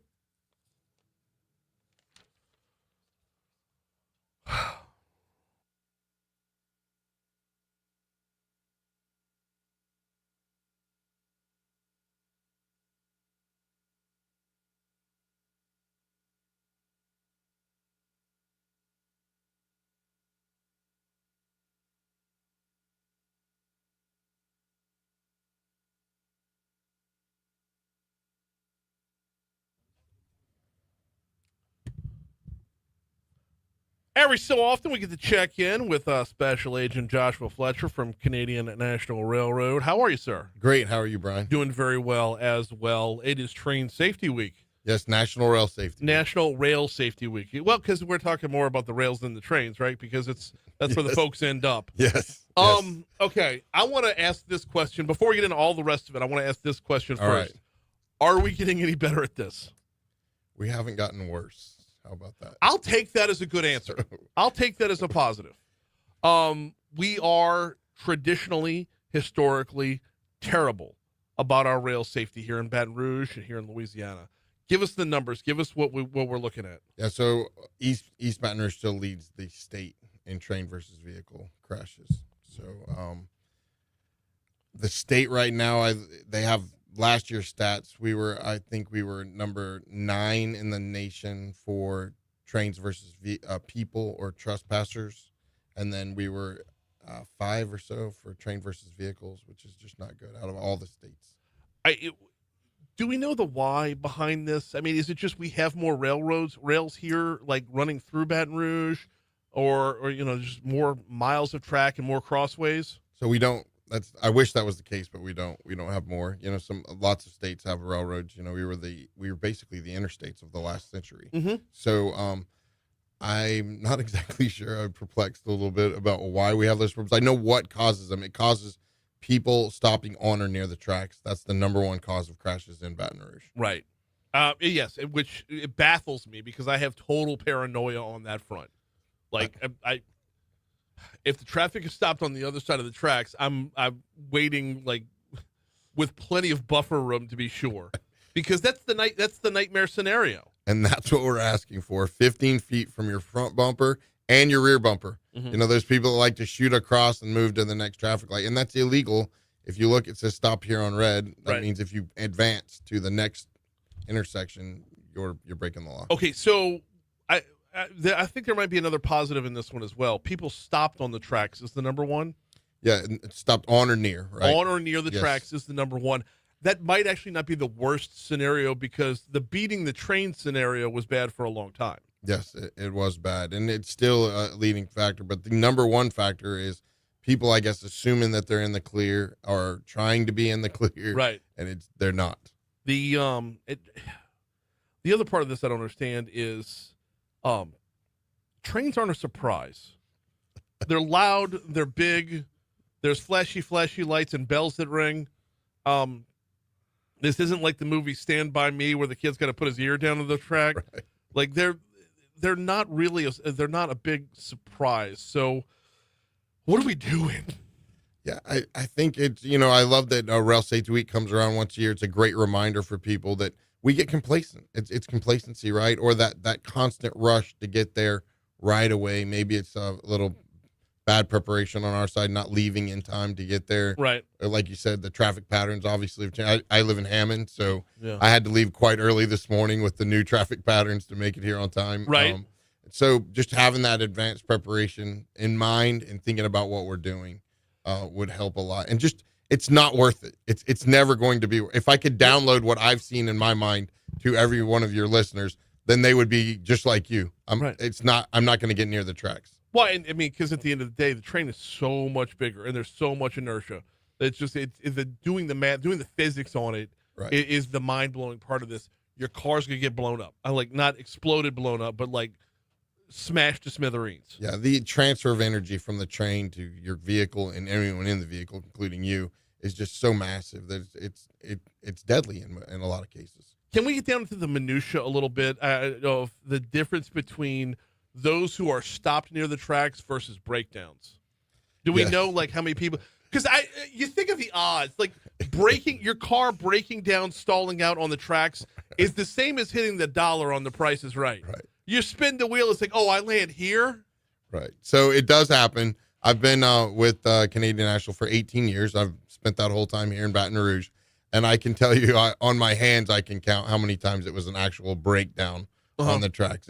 It's intentional for over 90% of the time. The great thing is if we do break down on the tracks, at every single set of tracks in the United States of America, there's a blue and white emergency notification system sign. It has the phone number for the railroad on it, and it has a crossing number, which is always going to be 6 numerals and 1 alpha character. You call the number, you say, hey, my car's stuck on the tracks. As long as the train is not coming, there'll be plenty of time to stop the train. Right. If the train is coming and your car is on the tracks, we ask that you get out of the car and go kind of at a 45-degree angle in the direction of the train. That way the debris and stuff from the car doesn't hit you. Right. See, I was setting you up for that when I knew about the sign. That's where I was going with that yes. one. And the blue sign. They're sign. Large. They're visible. Right. They're reflective in the dark. You can see them at night. There is no excuse. You see the sign, you call the number, and they'll set you up because they will know exactly where you are when you have that 6-digit code that's on the sign. They will know exactly where you are and how to get help and whether or not you throw it neutral and push or just start running. Right. And we also have an app, Rail Crossing Locator. You can download it, Apple, Android friendly. Mm-hmm. Rail Crossing is blue and white, just like that. It has the little crossbuck sign on it. And that you don't even have to worry about the sign then because it uses your location. It tells you exactly what you need to do. You hit the info button, the phone number pops up, you hit the phone number, it calls whatever railroad you need to contact. You obviously have to contact the railroad that operates those tracks. So most of the apps I use have a rewards program. So like every 9 times you stall out, the 10th one's free. Yeah, I know. I don't. There's no rewards program, but Fair enough. I would love to. I will bring you some rail safety bling. I got my reward. Yes, you brought I the will. rail safety swag in here Yes. this morning. I got the little keychain going on. We got. Oh, what is this? Those are for your Crocs. These are for the Crocs. Yes, Okay. the- With the real, I like the train one, man. That's Right. bold. That's bad right there. And then a little first aid kit. So we've got the rail safety swag up in here. We have got Special Agent Joshua Fletcher in with us because it is Rail Safety Week. Okay, we talked about cars, and I know I'm making light. It's a serious topic. It is serious, No, yes. it is a very serious topic. But I also want to talk about pedestrians. Yes. Have we gotten any better there?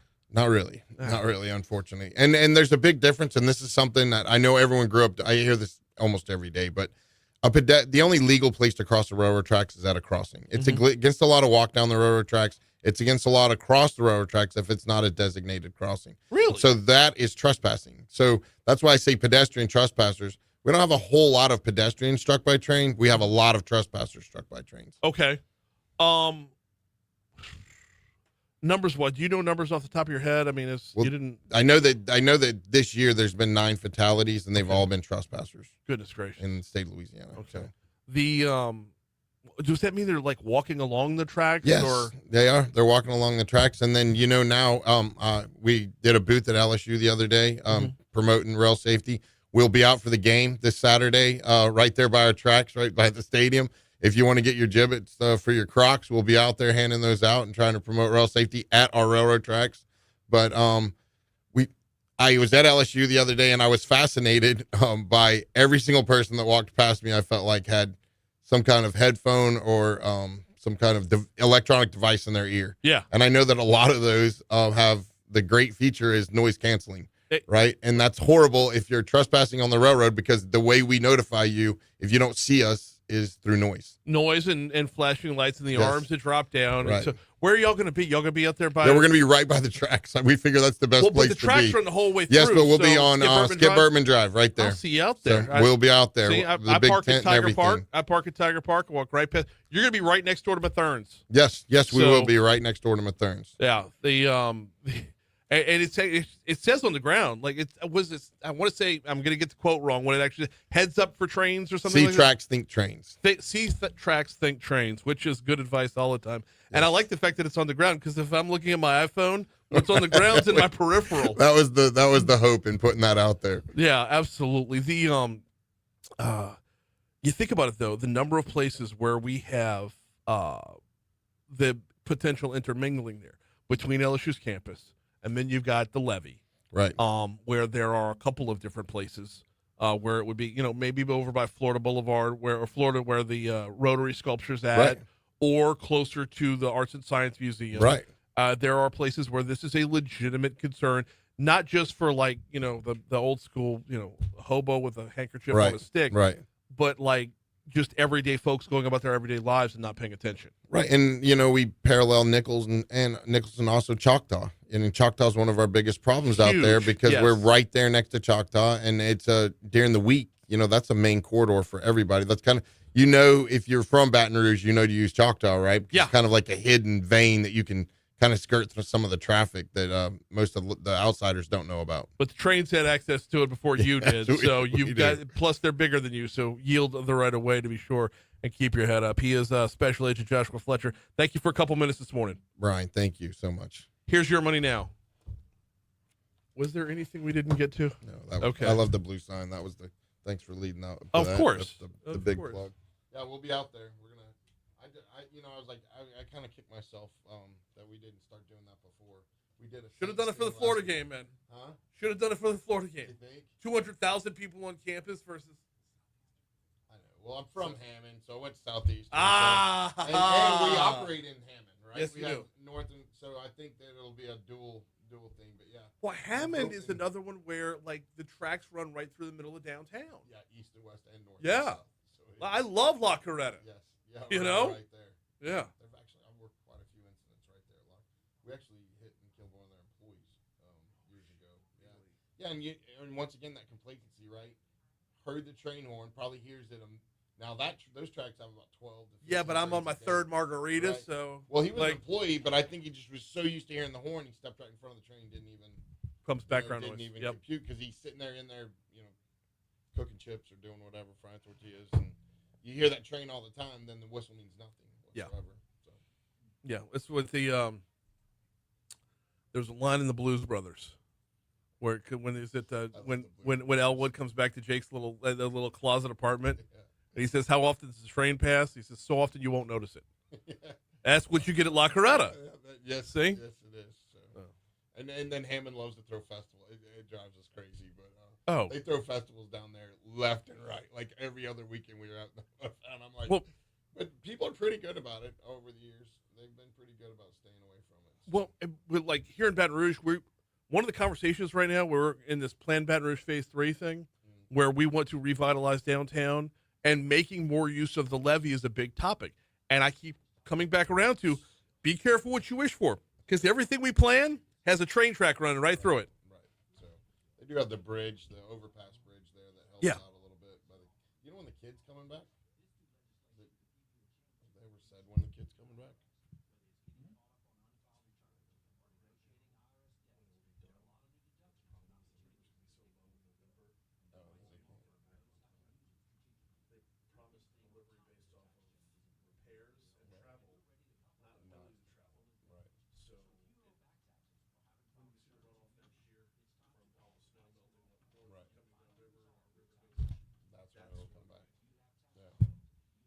Yeah. Well, that's what I'm hearing. Yeah. So. I was curious. All good. But I love the overpass right there. You know, we have that pedestrian. I've actually I want more of those. Yes. I want like 3 more of those. I want one at Airline in Choctaw. I want there to be grade separation right there to where you can just drive over the top of the train, or we'll drive over the top of y'all. I mean, I don't mean to be a cynic, but I ain't never going like for pedestrians especially.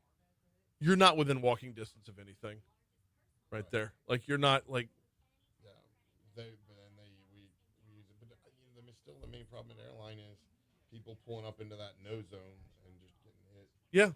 And luckily it's their front bumper or back bumper, so it's not usually fatal. Right. You know, but it's just an ongoing.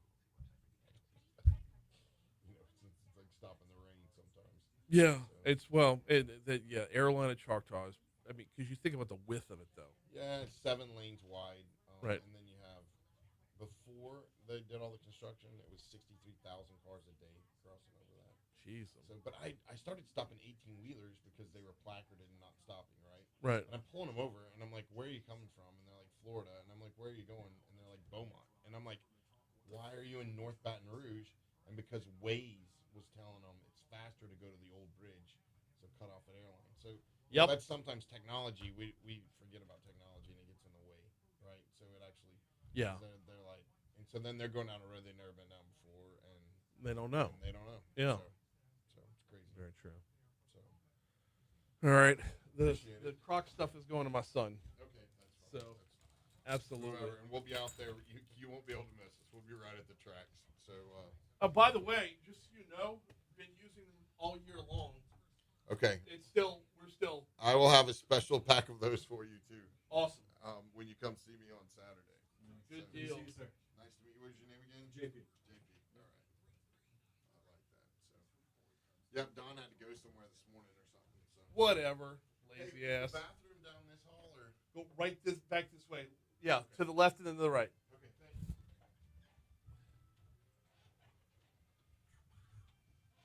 you. Hey.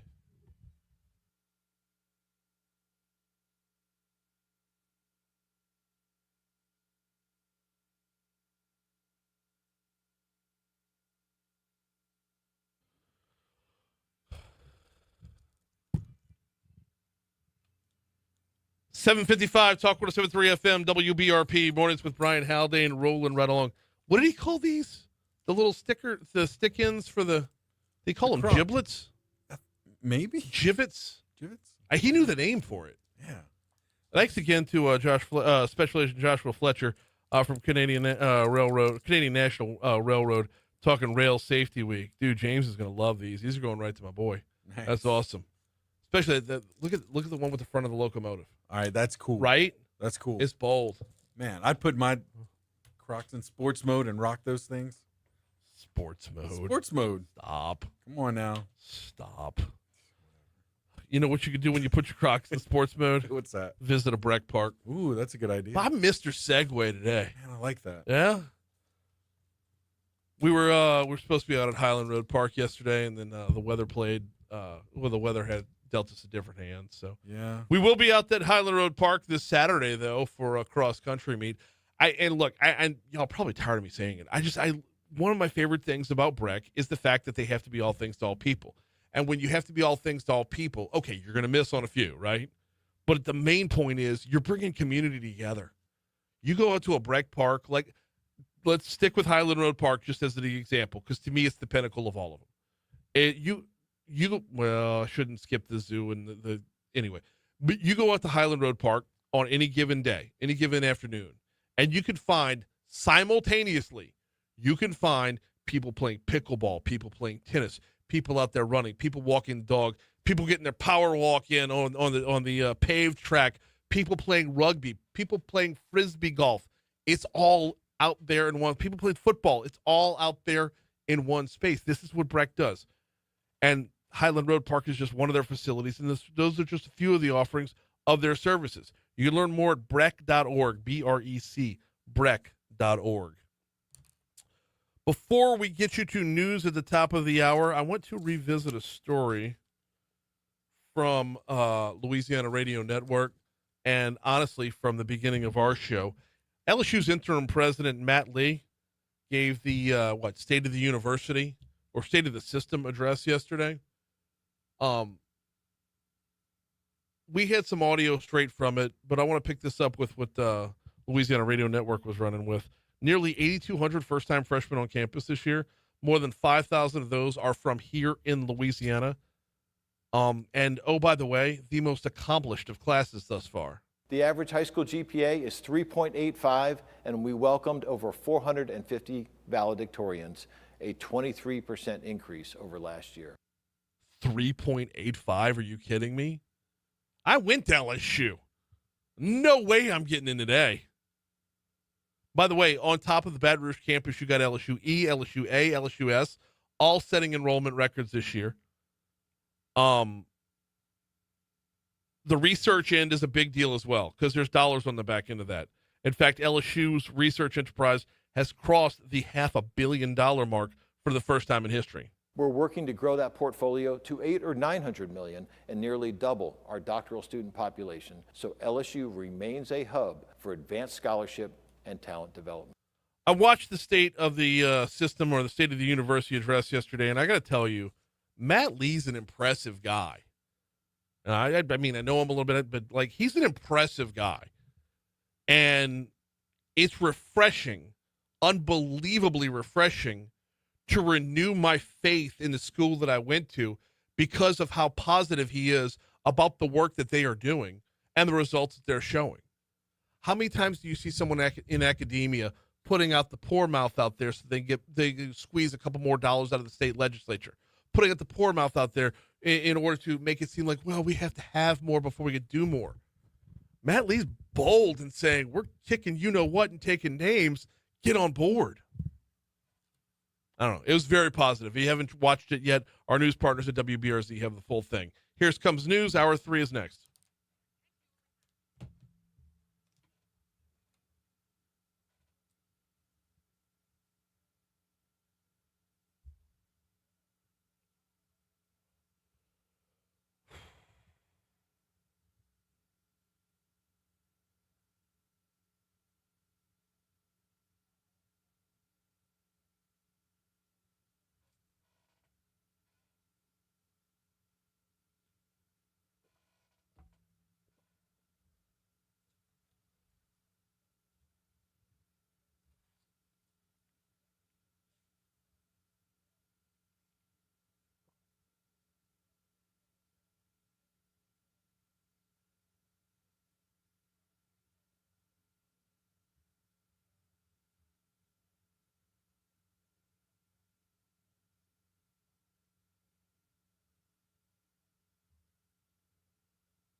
getting harder and harder to hold my tongue on Facebook. Good night. Buddy of mine says, I know I'm posting a lot this evening, but I am livid. A Fox host literally said we should murder homeless people this week and still has his job. This is what fascism looks like. Okay, so I'm not going to even come close to trying to justify what Brian Kilmeade said, because it was Kilmeade that said it. And it was like, I'm not making excuses. I mean, it was a one-off at the back end of something. He's multiple times apologized for it, right? But it was a one-off. Jimmy Kimmel's the straw that broke the camel's back because he's every freaking night. Same reason Norm Macdonald got fired from Saturday Night Live. Right. They said, stop doing OJ jokes. And you know what he did? More OJ jokes. But my point here is, my friend says, this is what fascism looks like. Fascism is a form of government. This is a market entity doing this, not the government. Yeah. This is a business doing this. There have been no governmental repercussions from anybody. Like to reveal the level of ignorance being revealed through this. But that type of language, that type of dialogue, that's the problem with this, right? If someone disagrees with you, oh, you're Nazi, you're fascist, right? It's like, come on, man. Like,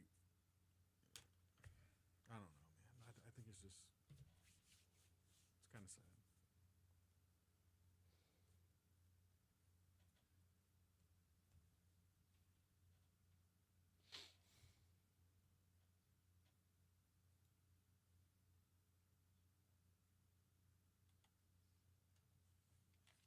Oh, and this library, what's... Oh, sorry. You're supposed to read that coming back in from a break at some point every day for today and tomorrow. And it'll probably be in next week's too. So what does it say it runs through? Man, this thing runs to November 28th. Okay, then all the way through November 28th. At some point during the show when we're coming back in for a break, not top of the hour, but any other break out there, just say, I need to hit the live read. Okay. I can't do it because I have a different sponsor. I have Mathern's. It's Rouse's. So sometime this hour, I guess. Yeah. Maybe after Scott McKay, or maybe the last break after Jason.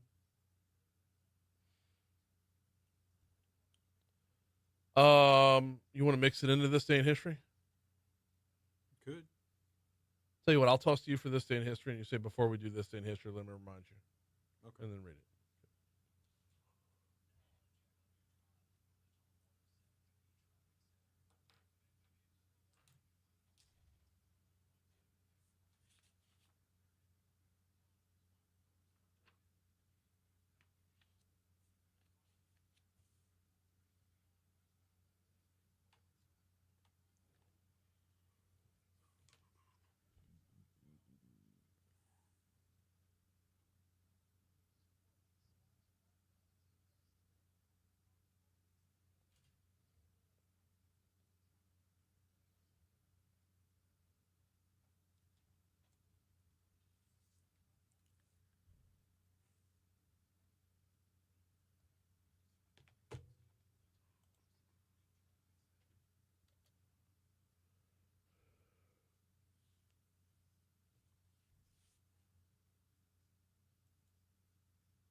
Do I go into it saying I have a live read, or do I just say, hey, before, and then just kind of... Just before we get into kind of awkward. I know, it's just kind of awkward. How do you lead into that? I don't know. Oh, okay, I got it. Never mind. Yeah. I got it. It's not awkward. Yeah. 806 Talk 107.3 FM WBRP. Mornings with Brian Haldane, rolling right along. Hour 3 coming your way right now.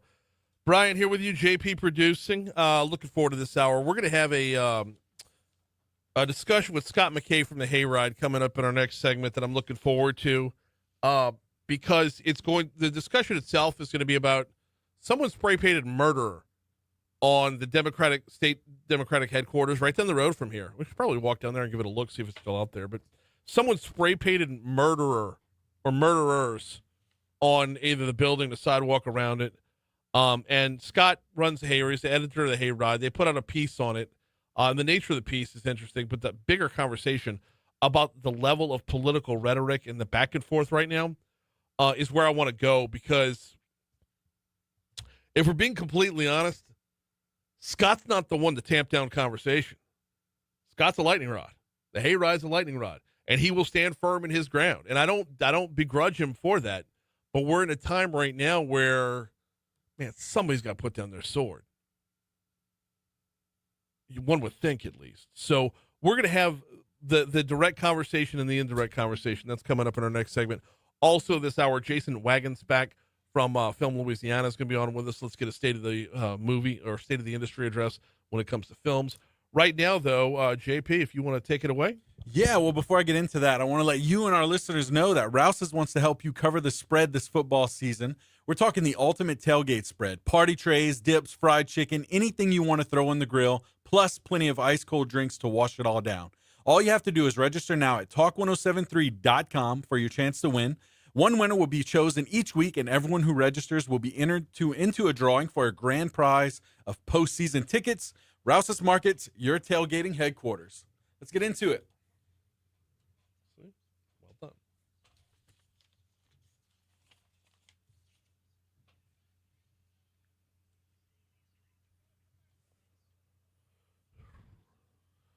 Shout out to 5 Star Printing and Signs for bringing us this day in history every day. 271-4096 is their phone number. 271-4096. Danny and his team do a bang-up job. Look, if your business isn't being noticed, just give them a call. Y'all could talk about how to be noticed. 271-4096. More on that a little bit later. Right now, what you got? Yes, indeed. All right, we'll start off in 1793, where U.S. President George Washington lays the cornerstone of the Capitol building in Washington, D.C. Awesome. Very cool. Yeah. Let's see. 1947, Central Intelligence Agency officially comes into existence after being established by President Truman in July. Okay. The TV sitcom series The Addams Family premieres this day in 1964. To think this series is still going on with Wednesday on Netflix. Right. Wow. That re-life, what was it?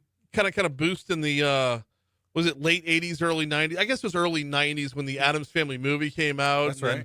Addams Family Values. And then I think MC Hammer charted with the Addams Family song, right? Wow. I forgot about that. They do what they want to do, say what they want to say. I remember that one. Dang. Okay. MC Hammer hosting the Saturday Night Live with that one. Yeah. Oh, man. Love it. Hey, you'll like this. 1965, Mel Brooks and Buck Henry's spy spoof sitcom Get Smart premieres. No kidding. This day, 1965. As a big Maxwell Smart fan, that was smart comedy. No pun intended. Smart comedy. I intend my puns, and that one wasn't one of them. But it was, yeah. Debuted this day on NBC. This day also, 1970, Jimi Hendrix was pronounced dead on arrival at St. Mary Abbott's Hospital in London at the age of 27 after choking on his own vomit. Hendrix left the message, "I need help bad, man," on his manager's his phone earlier that night. And rumors and conspiracy theories and all this stuff say that maybe it was the manager that actually had him killed. Oh, goodness. And so, actually, in 2009, a former Animals, of course, that's the band, Animals, he published a book claiming that Jimmy's manager had admitted to him that he arranged the murder of Hendrix since the guitarist wanted out of his contract. It's insane. Insane history here. 1993, Garth Brooks went to number 1 on the U.S. charts with In Pieces. The album brought us Callin' Baton Rouge. Yes, it did. So there's that. 2001, first mailing of anthrax letters from Trenton, New Jersey in the 2001 anthrax attacks. I forgot about how scary that was. Nobody wanted to get mail. Nobody at all. Scary times, man. Yeah. Hey, 2006, Willie Nelson gets charged with drug possession right here in Lafayette, Louisiana. Yeah. Yeah. You know what the cops... Oh, Willie. You know what the cop's probable cause was there? What's that? He was Willie Nelson. That's right. That's right. You are probable cause. Oh, man. Anything else this day? I got one for you. What do you have? On this day in 2019, Yeah.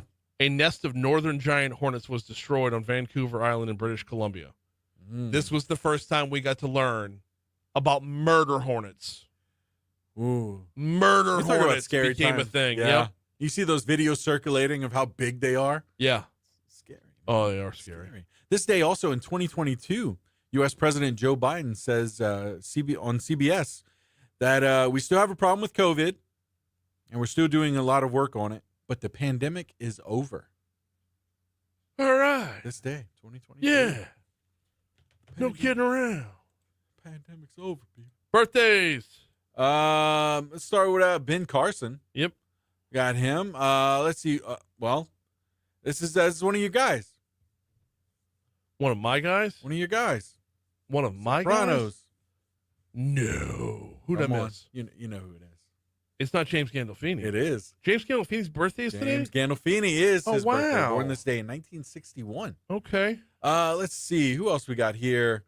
Fred Willard today as well. Love Fred Willard. Frankie Avalon. Well, he was so good in Modern Family. He's still alive? No, I think he's passed. Oh, he did. He passed in 2020, actually. Oh, man. Yeah. Good stuff there. Yeah, you got more? I got more. I got a lot more. Who else do you have? How about Ted Lasso? Oh, come on. Jason Sudeikis is 50 Okay. years old today. Jada Pinkett Smith is 54 years old today. Okay. We've also got soccer player Ronaldo was born on this day in 1976.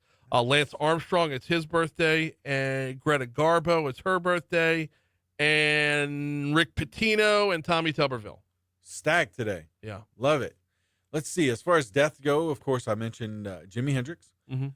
Let's see. Ruth Ginsburg today as well. Ruth Bader Ginsburg, yes. And that's pretty much it.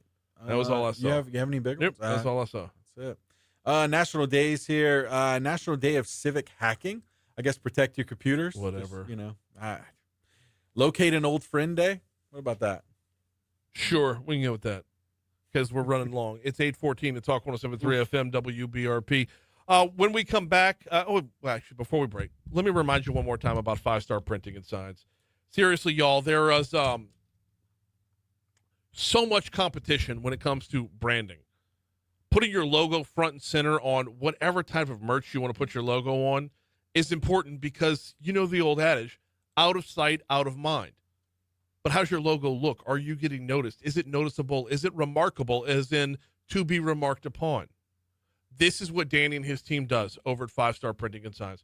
Printshop5.com if you want to get a full look at all the merch that's out there, all the possible pieces of swag that you can put your logo on. But get yourself noticed. Get your business noticed. Put your best foot forward. And by the way, all your printed materials, from restaurant menus to brochures to business cards to the big banners that hang outside your building, 5-Star Printing and Signs does it all. 271-4096. Quick break. Scott McKay's next.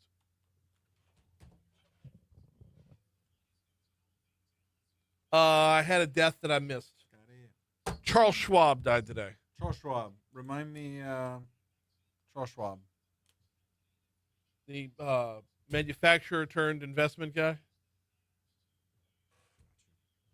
He was an 1800s and the 1900s industrial age entrepreneur, and now like Charles Schwab is synonymous with investment.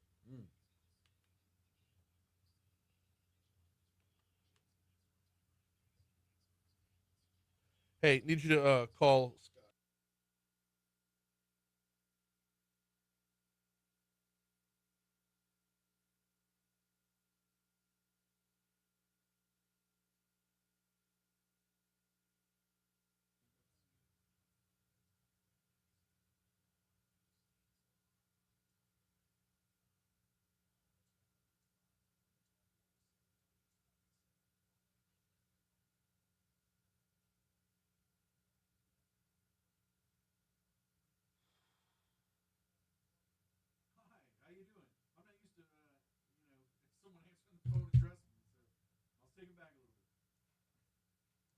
I just told him JP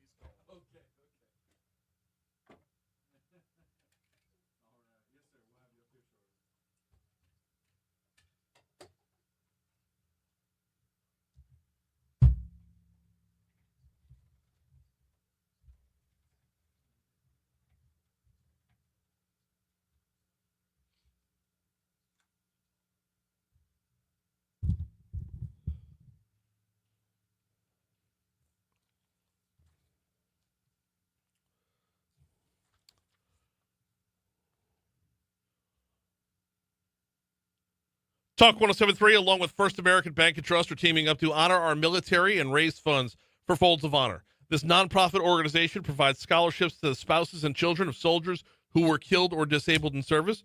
To donate to this important cause, visit our website at talk1073.com. Folds of Honor, to honor their sacrifice and educate their legacy. So, got to rewind the clock by a couple days. I think it was over the weekend, in fact. Apparently somebody spray painted the word murderers on either the building or the sidewalk out in front of the state's Democratic headquarters, which is just a couple of blocks from here, right up Government Street. Scott McKay, creator and editor of the Hayride, put out a piece about the incident and really the conversation around it. He joins us right now. Scott, how are you, man?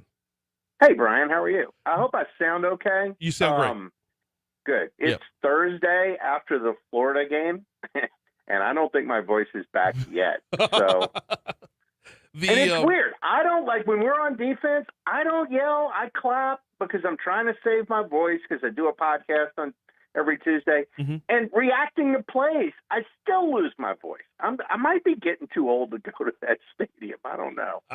You're never too old for Tiger Stadium. It's, I guess not. But and with the language, you can be too young. But well, you're well, and I'm not hating on it. I was a college kid once myself, so no, I'm not hating on it. So apparently someone painted murderers in the parking lot outside the headquarters, which is right up the road from us here. I want to have a two-part conversation here, Scott. You're the perfect guy to have this conversation with because, number one, your piece of the Hayride on the incident is one part of the conversation, but the overall political rhetoric is another part of the conversation. So let's start with the direct and move to the indirect. Your takeaway from the spray painting of murderers was what? Well, Randall Gaines loved that. Absolutely loved that. So much so that, there are people saying that this was an inside job, which, some of these hoaxes have happened before. I didn't go there in the piece, but the fact that he got to play the victim over some spray paint in his parking lot, when Charlie Kirk got shot, is that's manna from heaven for Randall Gaines, which is what I put in the piece is leave the spray paint in the garage. That does absolutely no good whatsoever if you're a conservative or a Republican. You're feeding this guy when you go spray paint murderers in his parking lot. There is no reason for anyone. Well, there's a side part to this that how many people even know where the Democratic headquarters is? It's such a nondescript building riding up Government Street. You don't notice it when you drive by. It's not like they've got a giant donkey on their roof. Maybe they should get a giant donkey on the roof. They probably should, but it's very nondescript to say the least. And did anybody? Okay, from a conservative perspective, because you and I are both on the right side of the aisle, but I didn't associate the murder of Charlie Kirk to the Louisiana Democratic Party. You have to take a number of steps to get from point A to point B on that one. No, well, if you're going to associate it with somebody in the political sphere, you would say it's Antifa. Right.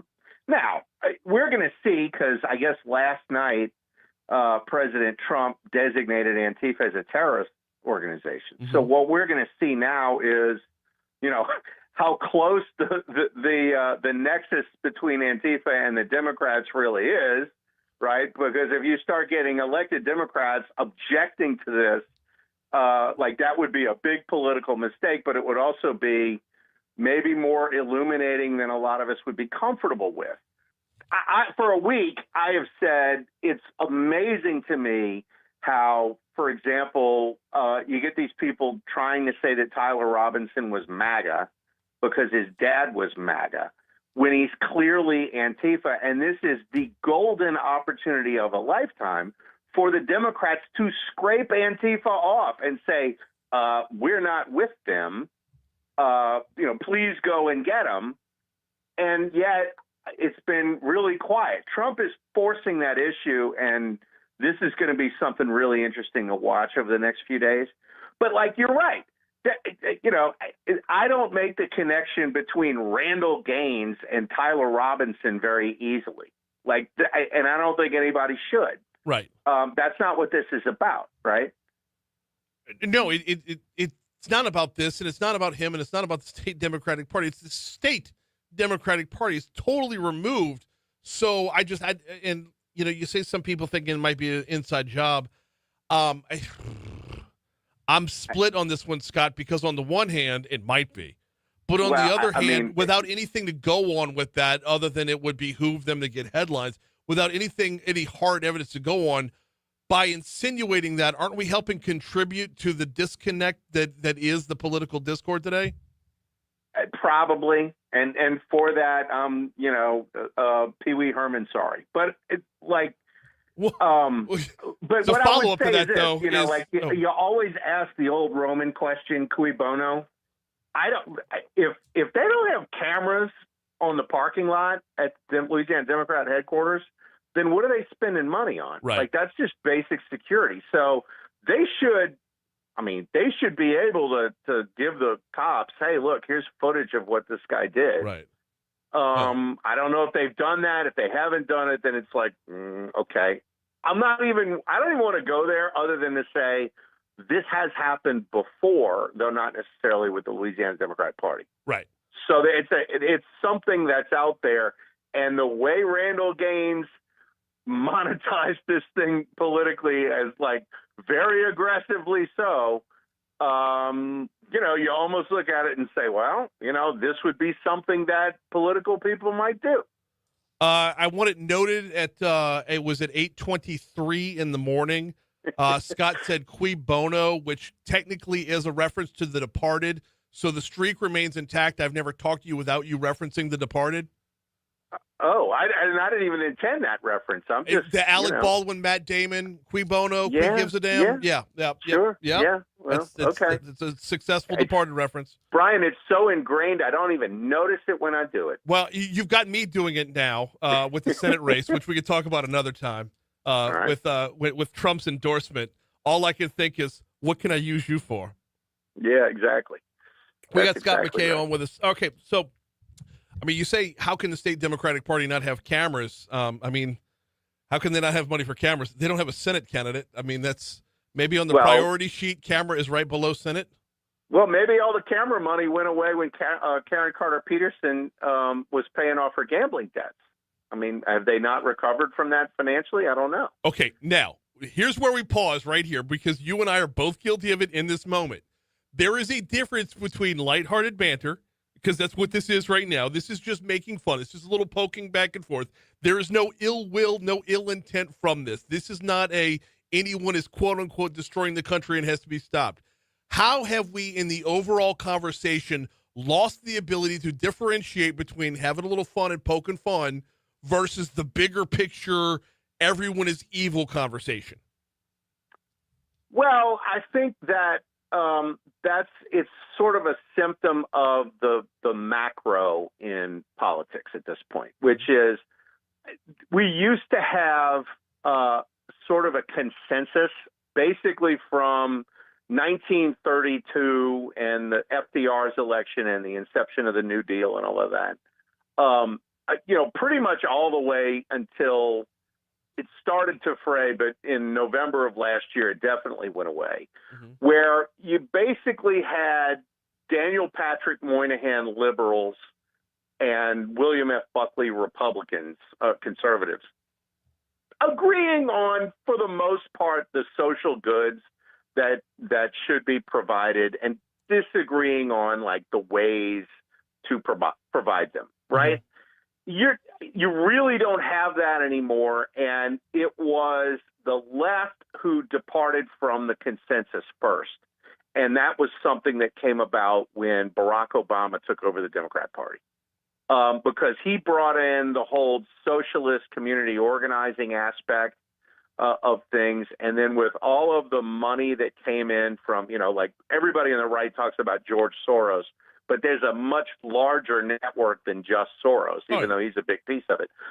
And I'll give you an example and I don't want to get too long-winded about this, but like 8 years ago when LaToya Cantrell beat, what's her name, Charbonnet for the mayorship in New Orleans, She did it because there was a ton of left-wing, like out-of-state NGO money that turned out the vote for the hard left crowd. Not just like the black community, but like white people all went out for LaToya Cantrell too, because they were plugged into that network. Like a lot of these like hard lefties that live in the Bywater and the Marigny and all that kind of stuff. Like, and New Orleans was one city among, hundreds that they've basically changed Democrat politics in the wake of Obama to the hard left. And so it's the Democrat Socialists of America. It's the Squad. It's the style of politics where, Chris Murphy on Wednesday of last week, an hour before Charlie Kirk got shot, was on TV saying we're in a war for the future of the country, right? Right. And so that kind of rhetoric became very normalized on the Democrat side. You had the whole, get in their faces that Obama said. Then, nobody said anything when Maxine Waters was talking about confronting people that you disagree with. Like all of that stuff got normalized on the left. And, the William F. Buckley conservatives turned into the MAGA crowd as a reaction to everything that happened with Obama. I mean, Republicans and conservatives historically, at least since 1932, have been reactive, right? And sometimes the reaction is an accommodation, which kind of is one of my concerns about the old Bush Republicans, was that they were always reactive and always accommodative. Mm-hmm. And then now it's changed because, they got pushed too far. And so now MAGA is as combative as the hard left is. And so there isn't that consensus that we used to have between the Moynahans and the Buckleys. Yes, or the so I'm a Reagan Republican to my core. So the Tip O'Neill Ronald Reagan meetings, like that I don't know that can we go back there? Can we put the genie back in the bottle? Well, do we even want to? Well, I mean, what I think is the hard left in this country is going to have to go out of style. And it's not just because I disagree with them politically. I see what they do to the places that they run, right? Like, you can't get any more hard left than the people who run Chicago, right? You can't get any more hard left, like, for example, Lumumba, who was the mayor of Jackson, right? And when that guy got finished with the place, there was no water in the tap. Like they don't, look at LaToya. They don't do a good job running things. They really don't care much about the Bill of Rights. They can't make the trains run on time or anything else. And so, does anybody really want this guy Mamdani to be the mayor of New York? Like, everyone knows what a disaster that will be. And yet there is no courage on the side of the Democrats to stand against that. Like Kathy Hochul, who they have been telling us for years is a moderate Democrat, just endorsed Mamdani. She did it because she's scared of the hard left in New York and what they will do to her if she doesn't get in line. And that's a bad sign. I mean, flip this over, and if there were, a bunch of David Dukes running for stuff on the Republican side, and everybody just got scared and got in line with them, think about the hue and cry that would cause. And yet the Democrats don't have the stones to do anything about it on their side. See, what I hate about that analogy, Scott, is it presumes that David Duke is the extreme of what a conservative would want. No, I agree with you there. I'm just trying to. I know you pulled a reference out of midair as an extreme, and he is an extreme, but he's not the extreme of what anybody on the right wants. He's just an extreme of the worst caricature of what could be. I mean, I get it. I don't know how many folks in your audience actually know who Nick Fuentes is, for example. I would have used him. That number's growing, by the way. Okay. Yeah. Oh. Yeah. But I mean, the point is, the extreme is eating. Like, I castigate people, particularly who do what I do, for using the word liberal as a pejorative. Right? Like, I hate it when folks on the right do that, because look, RFK Jr. and Tulsi Gabbard are liberals, Elon Musk is generally speaking a liberal. Yeah. Okay. And it turns out that they're on our side now because they've been thrown out of the American left. I'd throw Okay? Bill Maher into that category too. Yes. Bill Maher is a liberal. These people are not liberals. They're leftists. Mamdani, there's not a liberal bone in Mamdani's body. This guy would absolutely jail you for saying something he doesn't like. He absolutely will take all of your money and your property away.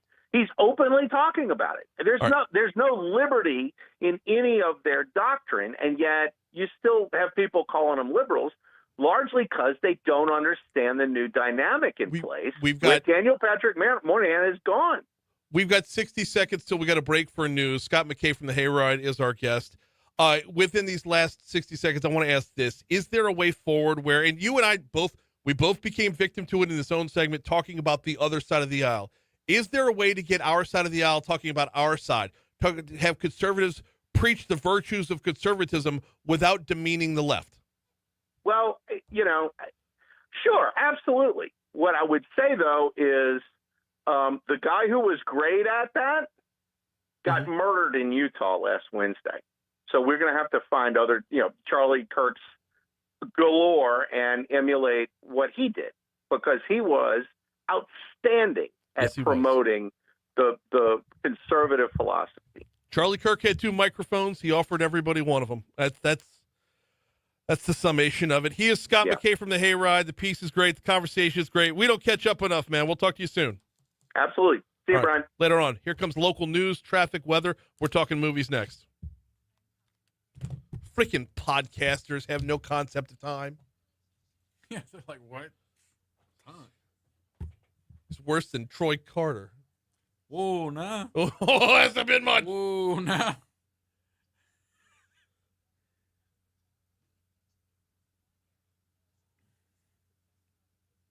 Maybe that's how you do it. You let them know on the front end, hey, we got 10 minutes.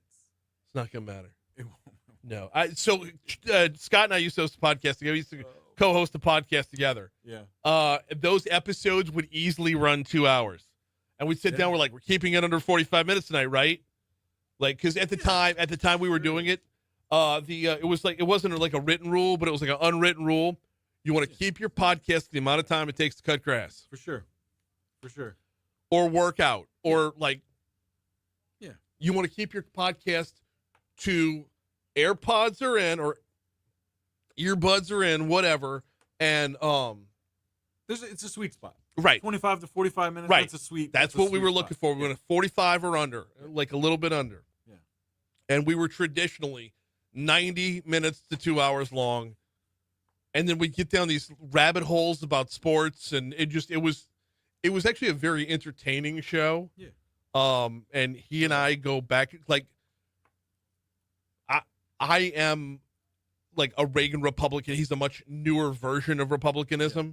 So I tend to lean back on the history. Like I referenced Tip O'Neill in there. He referenced Daniel Patrick Moynihan, which is a lot, not too much more recent, but Moynihan was in until what, 2004? Moynihan was around for 1,000 years. No, he's freaking. Yeah. How? When was? Oh, you got to call Jason Waggenspack. Oh, okay.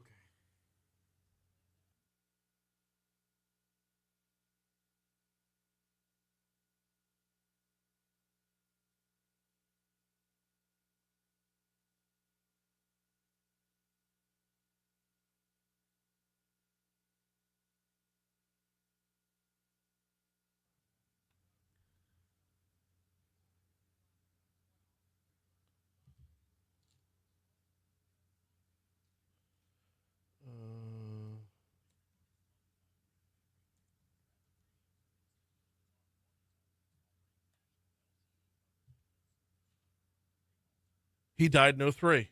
Okay, yeah.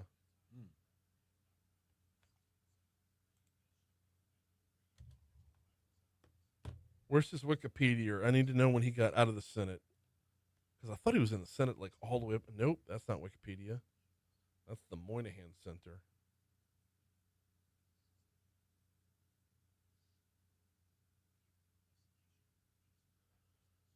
Oh, 99. Okay, he got out in 2000. All right. Joined the Senate in 76 and served for 24 years. So that would make him all the way up to 2000. All right. No, I'm sorry, 2001. Okay, well, yeah, the 2000 election.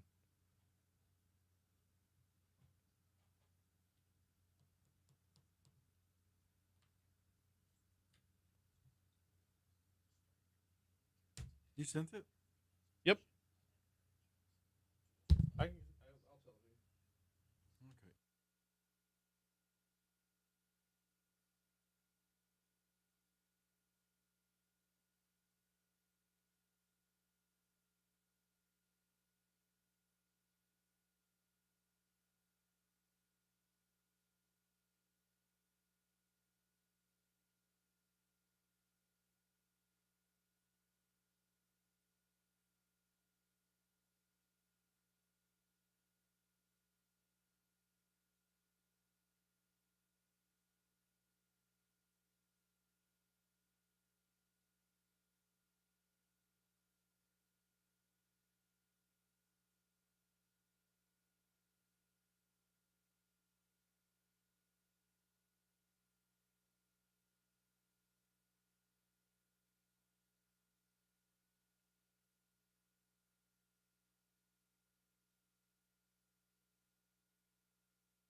838 Talk 1073 FM WBRP mornings with Brian Haldane rolling right along. Time for a little state of the industry address, if you will. How's Hollywood South doing? Well, for that, we turn to the head of Film Louisiana. That would be Jason Waggenspack, who's on with us right now. Jason, how are you, man? Good. Thanks for having me on again today. No, always love having you on. Always love getting caught up on the industry, on the business itself. And just to kind of get a report card of how we're doing, we are, about to head into the fourth quarter of 2025. What's Louisiana looking like on the film front? Well, unfortunately, not much has changed in the last 6 months. We still see studios overseas and in Canada. We still see a lot of indies here in Louisiana. We've actually propped up a couple of them over the last month or so, a couple more looking to get started here in the next couple of months.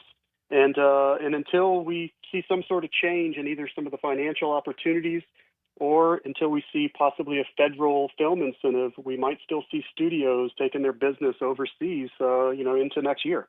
Okay, that walks us right up around to the tariff topic. Are they not affecting the film business? I mean, if the president's proposing tariffs all over the country, does that not translate into your world? So in regards to the tariff comment that, President Trump made earlier this year, you can't put a tariff on a digital good, which is what we are essentially. Mm-hmm. So that really wouldn't translate into an opportunity for the United States. What can translate is what has been transpiring lately with his new film, I guess we're calling it Make Film Great Again cabinet, that they're really proposing an opportunity to put an incentive on local labor. So putting a 10 or a 15% tax credit or incentive federally is what they will see will bring, hopefully, a massive amount of content back to the United States to make it on even par for what they're seeing in savings as they go to Europe and Canada. Okay, what does Make Film Great Again look like?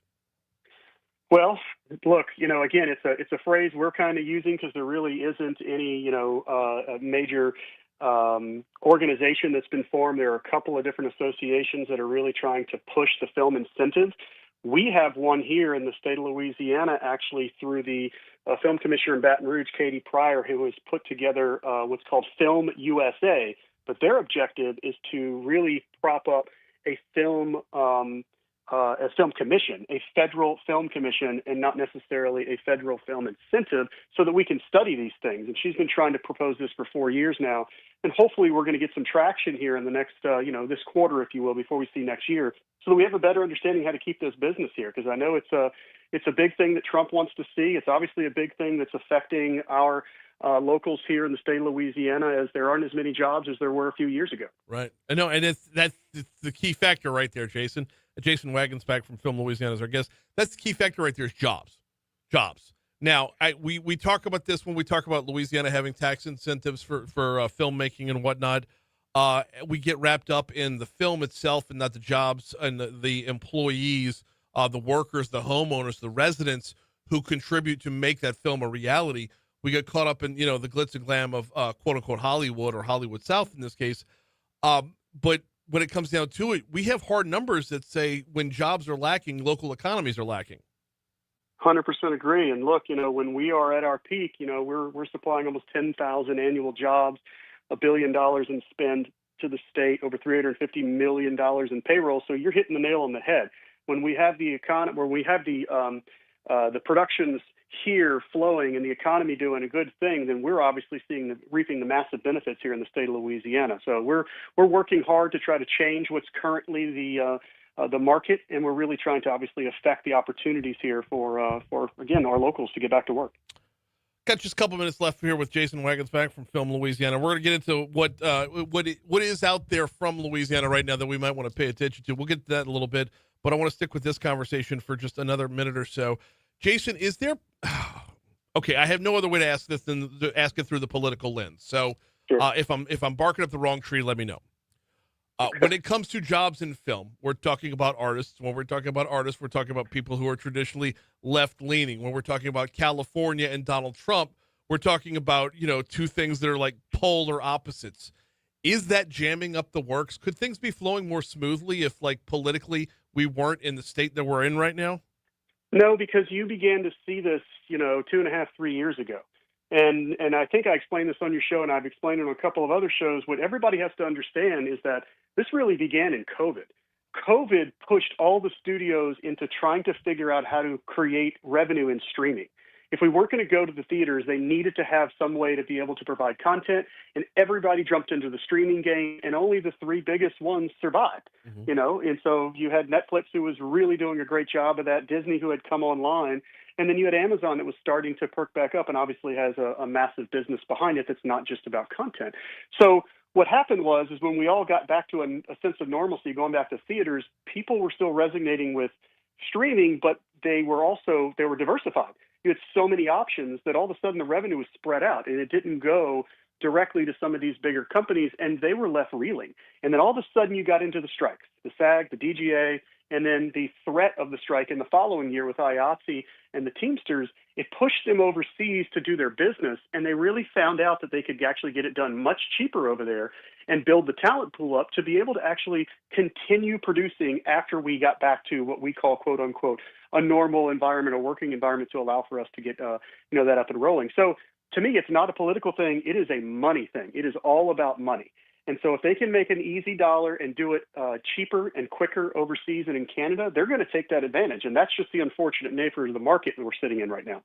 How do the unions respond on the back end of that, though? I mean, I don't see a world where we could separate unions from film. I mean, where's the room to make it affordable? It's an interesting question, and I don't have a good answer for you.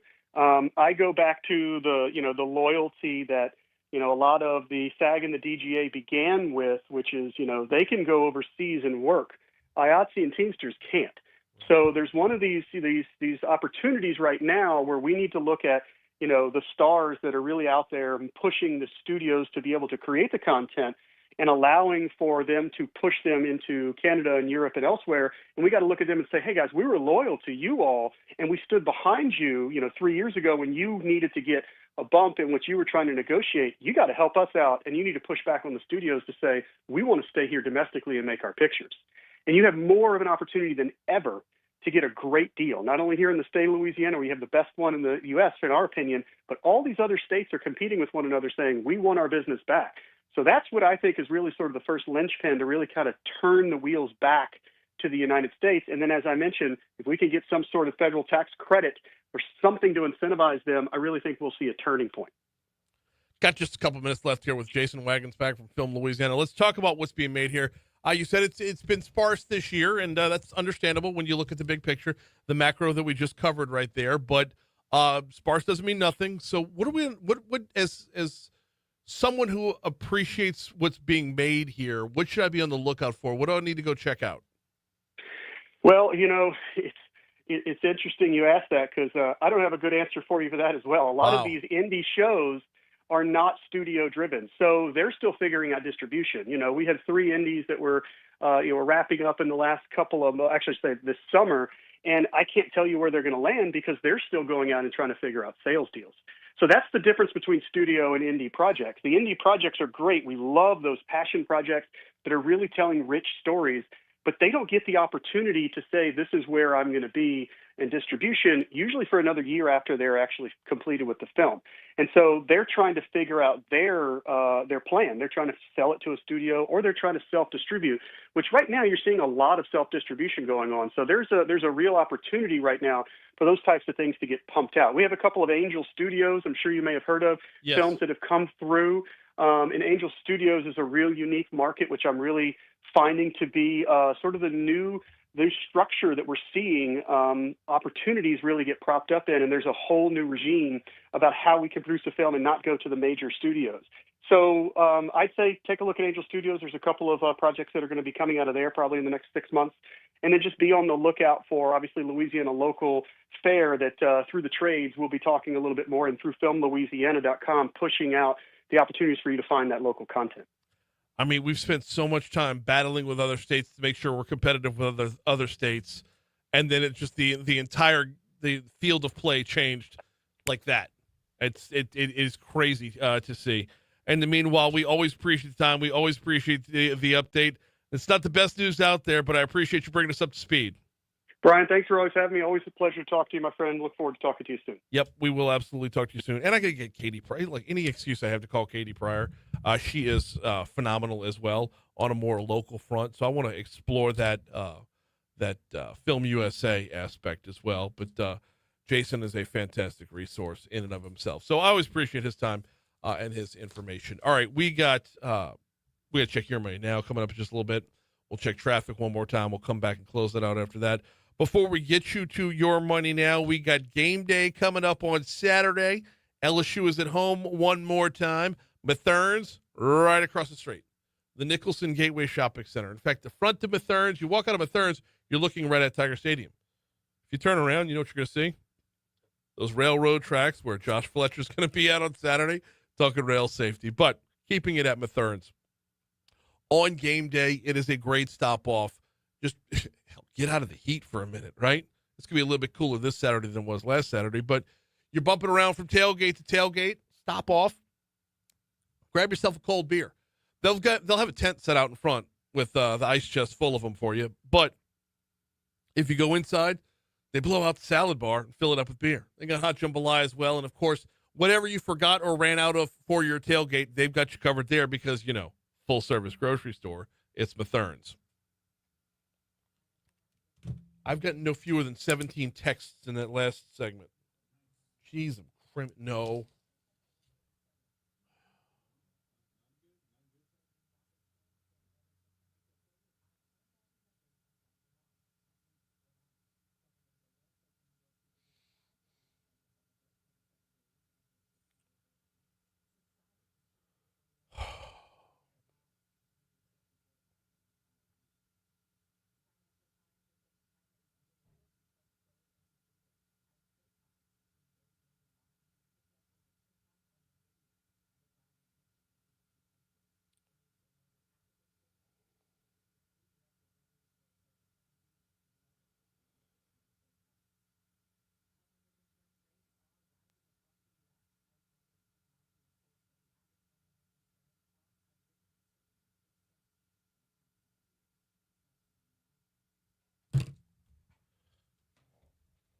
I'll be right back.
can't win for losing with this stuff.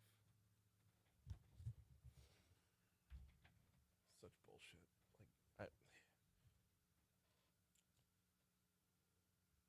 kill the mic.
.856 Talk 107.3 FM WBRP. The Louisiana Business Weekly podcast is your source for the latest in Louisiana's business landscape. I'm the host, but I'm definitely not the star of the show.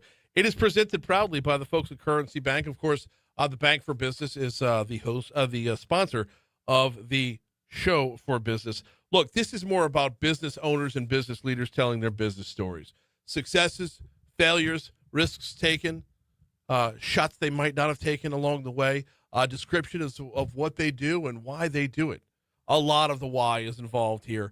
It's Louisiana Business Weekly. You can catch all the episodes on Apple Podcasts, Spotify, and more, and, of course, over at talk1073.com.